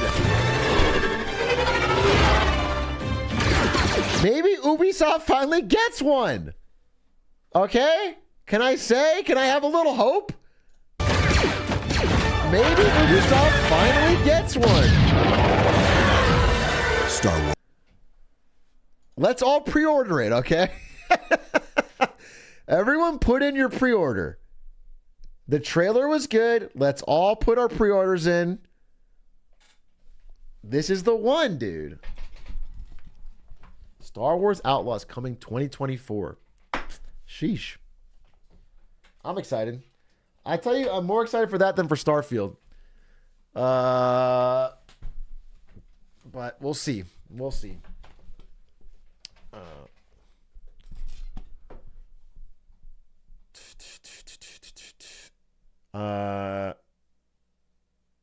6-minute video on the return of cassette tapes in modern data storage. I don't want to see that. What about the new Assassin's Creed? Let's watch 8 movies, 8 minutes. The only Star Wars movie that holds up. Okay, I'm interested. Fuck it. Cinema 6 is good. My goodness, it's The Empire Strikes Back. Our first movie this week is The Empire Strikes Back, and this is the best of the 3 Star Wars films. Well, Roger, let's credit the director of the film, Irvin Kershner. Our director, Irvin Kershner. Who was an inspired choice. There was nothing, I don't think, in his career that would lead anyone to believe that he could have made an action picture. So I said, okay. It is funny that the best Star Wars movie is not directed by George Lucas. And it's kind of not close. I think that's noticeable. Hey, is it ready? It's ready. Action. So they start to lift this huge X-Wing out of the water. As soon as above the water, the wings do this. Dun dun dun dun. They fold. They just collapse. And the one day George Lucas was ever on set. Who did 6? Who directed 6? I mean, I do think... Yeah, I think George Lucas is really good at the universe building. So having an actual, director that cares about dialogue and story and plot do the rest was a great team up. Oh, it was you. You guys all split up episode 6 and did it together in the 1970s. And now you're all here watching my Twitch stream. Cool. Fucking cool. Good job on that film. He's watching all this go down. Scene after scene didn't work. And it wasn't just that day. The first movie was directed by George Lucas. This one is directed by Irving Kershner. What is the difference that you can see? Hey, I'm Danny Boyd, and it's, 1978? I get a call from George. George Lucas calls up his old friend, Irving Kershner, and he says, let's have lunch. I said, who's paying? Anyway, I went.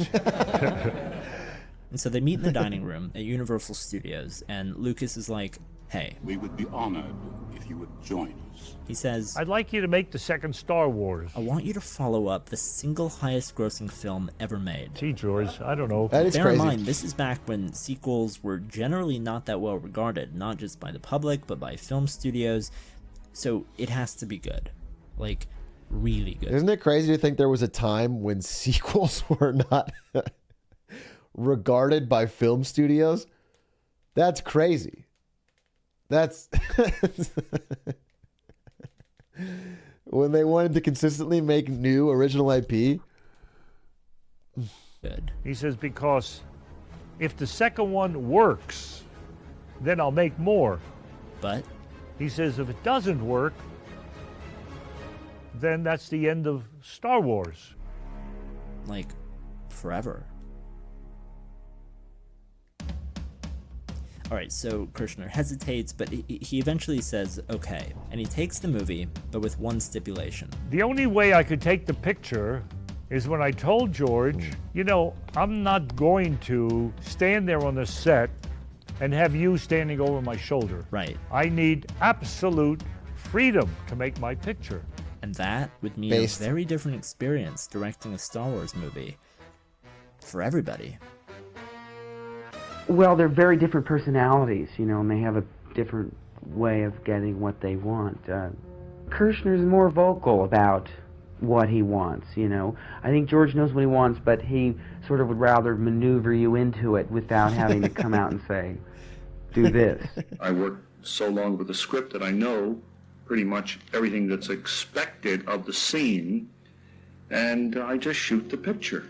And as I go along, I vary. I change my concept often because of what I shot before. I'm going to say it. Empire would have been better with Glup Shido. I mean, true, but give him some credit. Everyone knows that. It is considered one of the great losses of the Star Wars trilogy that Glup Shido didn't get screen time. What is little known fact, they might mention this in this, is he actually filmed the Glup Shido arc in this movie, but it was cut. The studio cut it before it hit theaters. So it's like we actually missed out on the lost footage. And one day maybe they'll find and restore that great 18-minute Glup Shido scene. Or I learned something, or I learned that I don't need a certain scene, or I learned that I haven't shown a certain person before and I have to show them now. There are about 1,000. It was perfectly timed too. It was right whenever Luke is about to find out that Darth Vader is his father, and they're having that epic standoff and confrontation. And he's about to say, in the middle of the sentence, he's saying, Luke, I am your father. And then it cuts away to Glup Shido doing his little Glup Shido dance. And it's 18 minutes of that. It's 18 minutes of Glup Shido just walking around, glupping and shitting. And it's perfectly paced. You know what I'm saying? It really, it's a high point of the movie.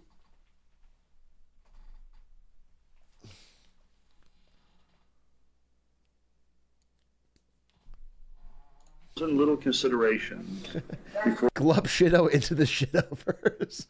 you can stage a scene.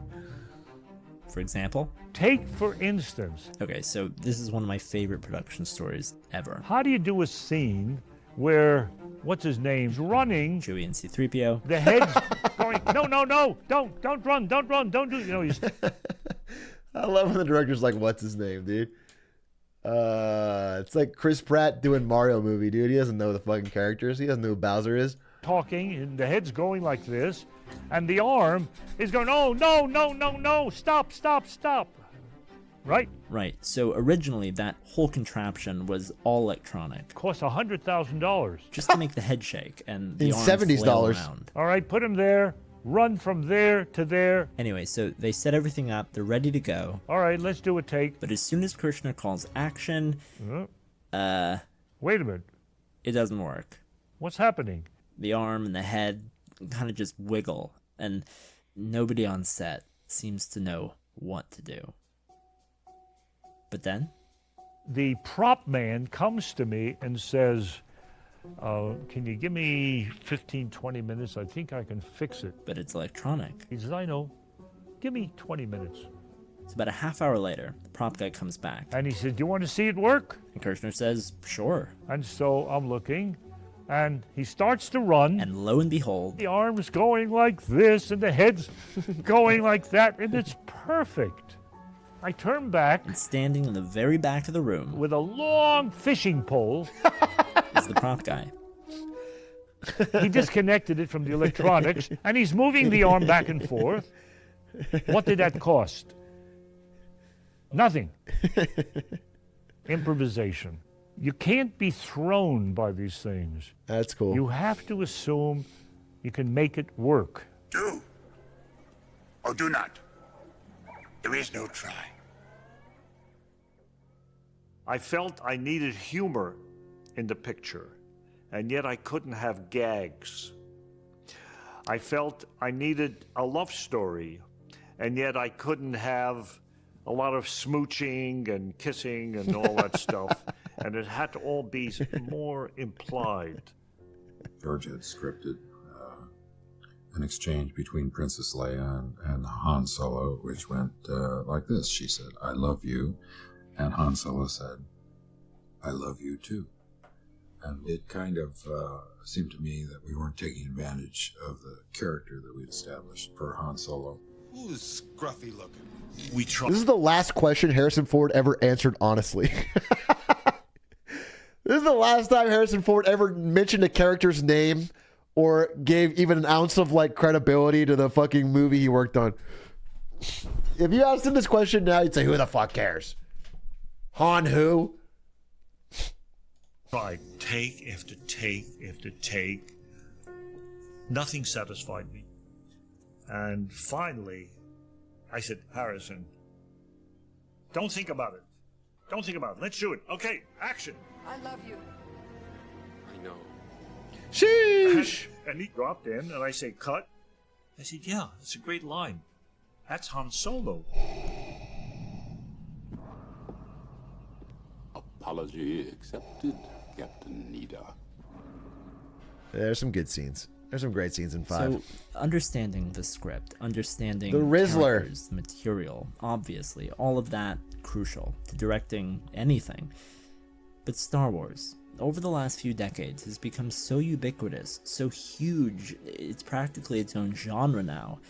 But if you... Bro, why the fuck did they have to start Darth Vader out as Jake Lloyd, a 12-year-old? Why is that important to the story, George Lucas? Why couldn't you at least have started him as a fucking teenager turning bad? Like, why does I have to see him as a fucking 12-year-old? This is pod racing.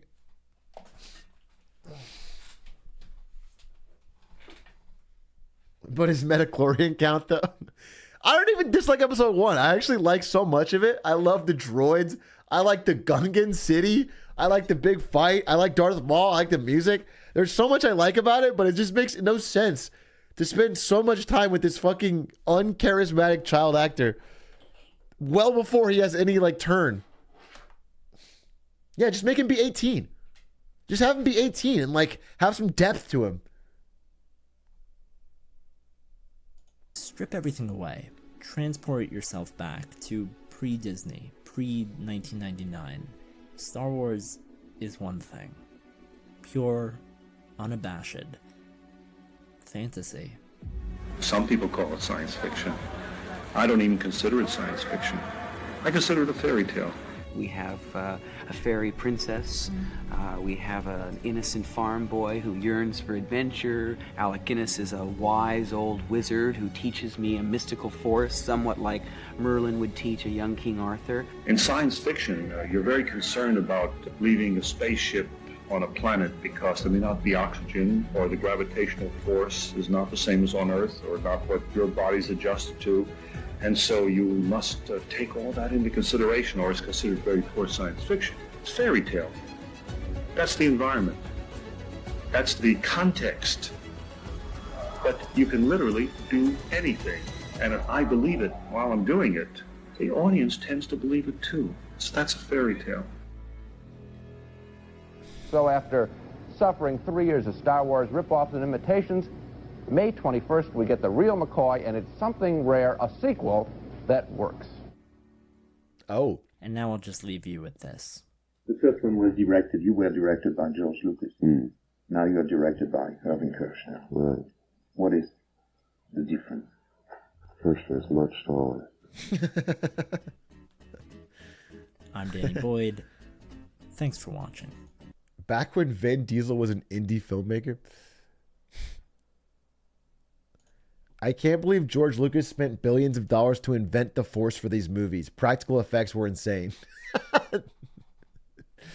Yeah. It was crazy that he invented lightsabers and space travel and the Force. The Vin Diesel one's good? Fuck it. How does one become a big action movie star? Like, how do you even get into that? Where do you start? Yeah, where did you start? Family. Hi, I'm Danny Boyd, and this is Cinema Sticks, a celebration of film and film form. Forget about it. Don't exist. I'm seeing this girl for like 3 months already, right? I bring candy. So the other week, I talked about The Iron Giant, one of my all-time favorite movies, and famously, Vin Diesel's first leading role in Hollywood. Do you talk? Despite only speaking 53 words across the whole thing. Wait, Blah, blah, like that? Vin Diesel's the Iron Giant? That's his first role? I didn't know that. Holy shit, he is. I did not know that. Wow, I just like that upped my credibility for Vin Diesel a lot. How do you get that as your first role? That's crazy. That, blah, blah, blah.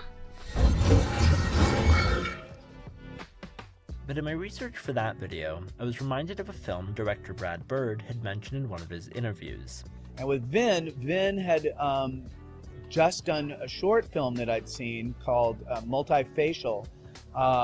And it was a wonderful demonstration of his fluidity as an actor. I didn't know people could turn into other people. I didn't exactly see it that way. So I went back and watched it.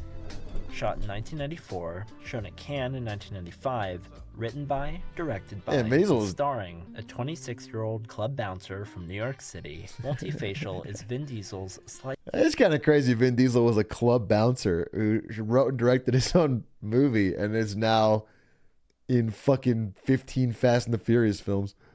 Of life story about an actor who struggles to land jobs. I mean, early Vin stuff, I'm trying to think of, even like early, I watched the early Fast and the Furious.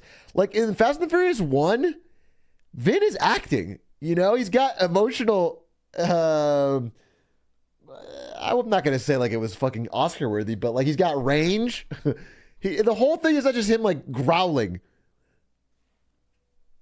Yeah, he emotes, you know? He's happy, he's sad, he laughs, he's got character. He's got charisma a little bit, he got a little riz. I mean, yeah, The Pacifier was truly his Oscar-worthy role, but... jobs because of his mixed ethnicity, where his racial ambiguity doesn't place him neatly enough into any one box. Sam Sinclair. Hey man, I'm gonna be honest with you. You're a little too light. I mean, I could read you, but you're really too light. That's all right. I actually appreciate your honesty. In a pre-Fast and the Furious era of Diesel's career, it was a story about him. Not only was I not offered roles, there weren't really a whole lot of roles created for me. Or I guess in Hollywood's eyes, there weren't a whole lot of roles created for me. Thanks.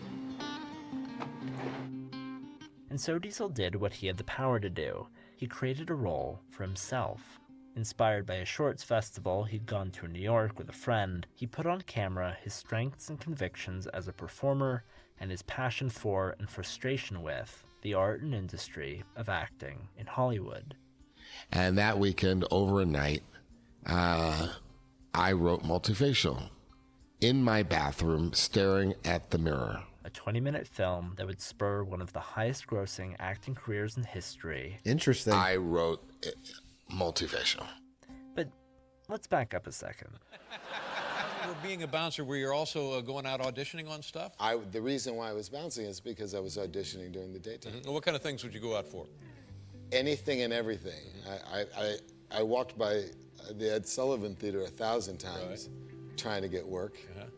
As an actor, going up to the SAG office and looking on the bulletin board for any kind of audition for extra work. When does he say I am Groot? Which Vin Diesel would at least sort of get. You're a piece of shit. This is like the story of a fucking guy grinding, 26 years old, got no fucking job, working as a bouncer. Inspirational journey, really creating. He's got racial ambiguities. He's not getting typecast the right roles. And then you say the line, I am Groot. Yeah, it's cool, Vin, but can you say Groot for me? I love Groot.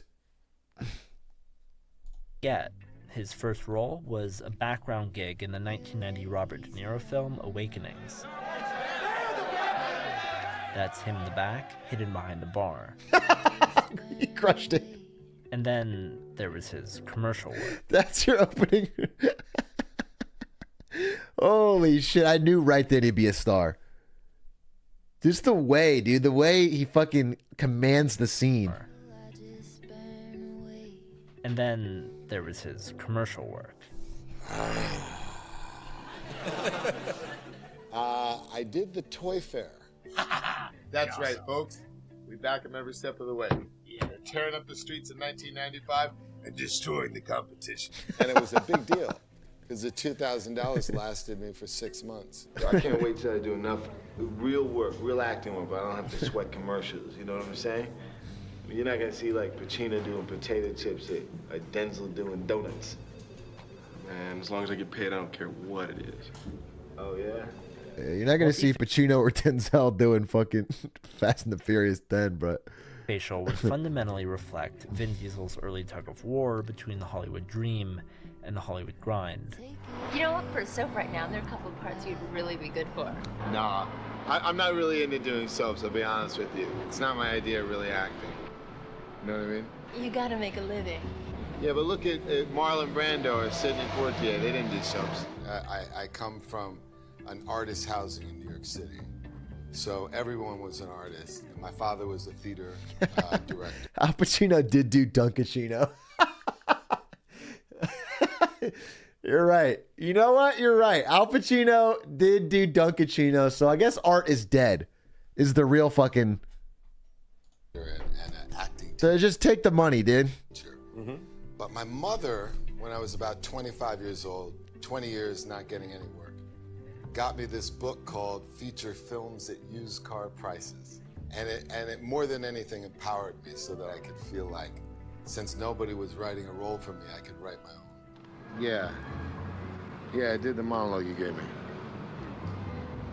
Yeah, I told him it was a true story, but couldn't I have been a little less offensive? So many A-listers do commercial work overseas. Yeah, I would really want to do a Marketing Monday on that.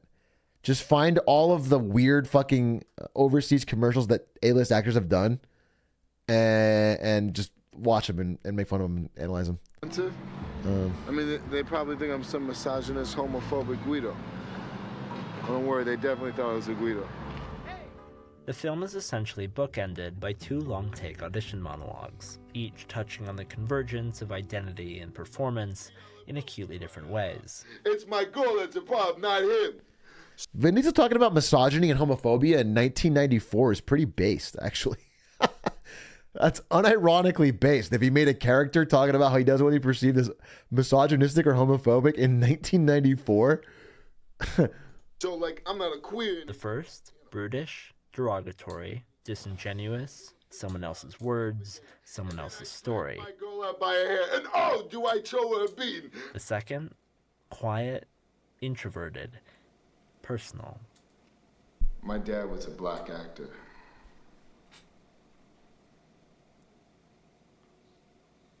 But he wanted me to go one step further. He wanted me to be an actor.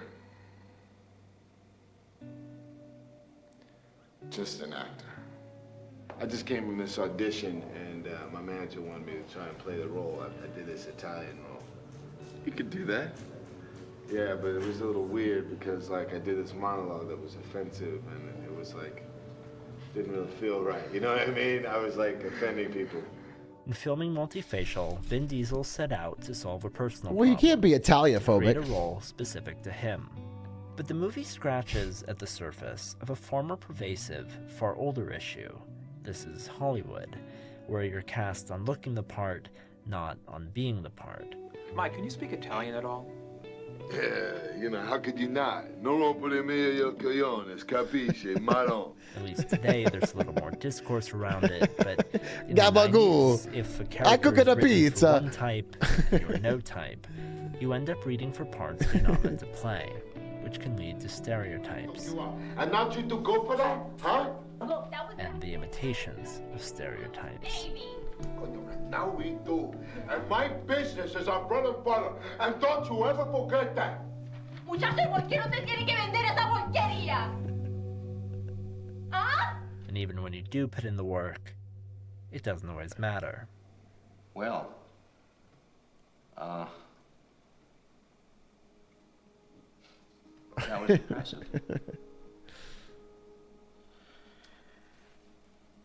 We're supposed to be looking for a long hair type. Yeah, someone with dreadlocks, fully short hairstyle. But we're looking at some other types as well. You know, when you're a musician, Baldophobia, dude. It's real. Painter, you don't need anyone's permission to be artistic. When you're an actor, you depend on other artists before you are ever given the opportunity to be artistic. You need a great writer, you need a great director. And I wanted to start filling some of those hats in service of my initial passion, which was acting. Hey, didn't I tell you about doing shit like that? That's why I don't... It was Vin Diesel's ultimate ambition with Multifacial that it helped him to get funding for a feature-length film he'd written called Strays. What the fuck is so fucking funny about that? What?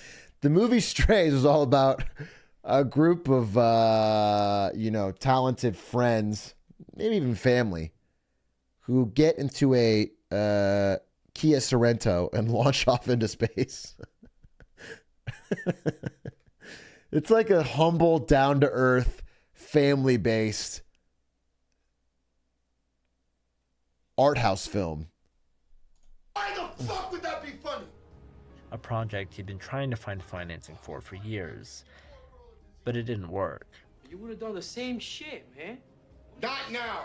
Not now. And I didn't get any money, so I had to start working telemarketing. Man, it would have been cool to for- see more films with this Vin. I don't think the current Vin can do that. I think Vin has lost the plot.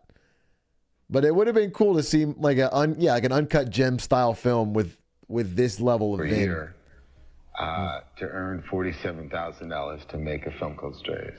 I could do this. Strays is a romantic drama Diesel made in 1997 based on his bouncing days. He would eventually take it to Sundance and try to get it sold, but that didn't work out either.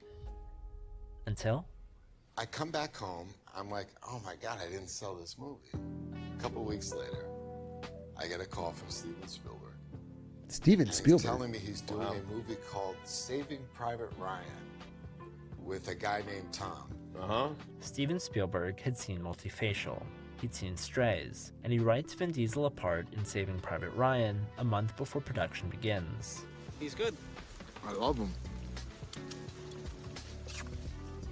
He had just filmed Private Ryan, but it hadn't come out yet, so he was really kind of an unknown when we got him for Iron Giant. Someone on our staff knew of him and said, you should check this guy out.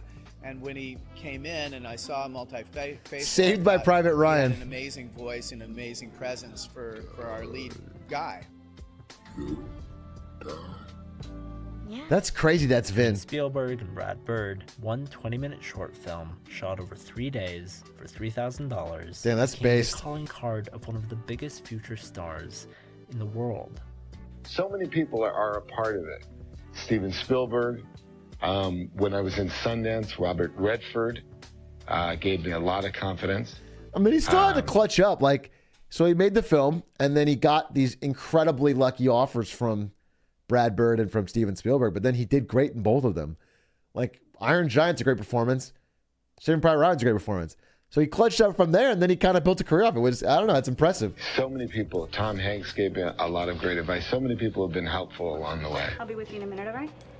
And to sum it all up, if you can't do it all, do what you can. I'm Danny Boyd.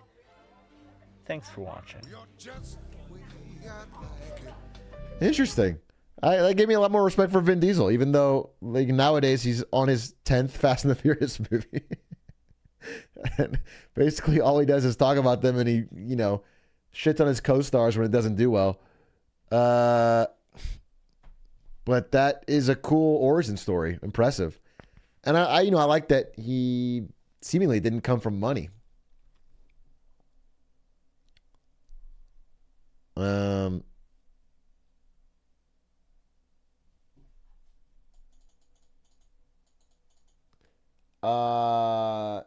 10:33. All right, I gotta go. I started early today because I have to go. Gonna watch something with Ari. Ladies and gentlemen, thank you for watching.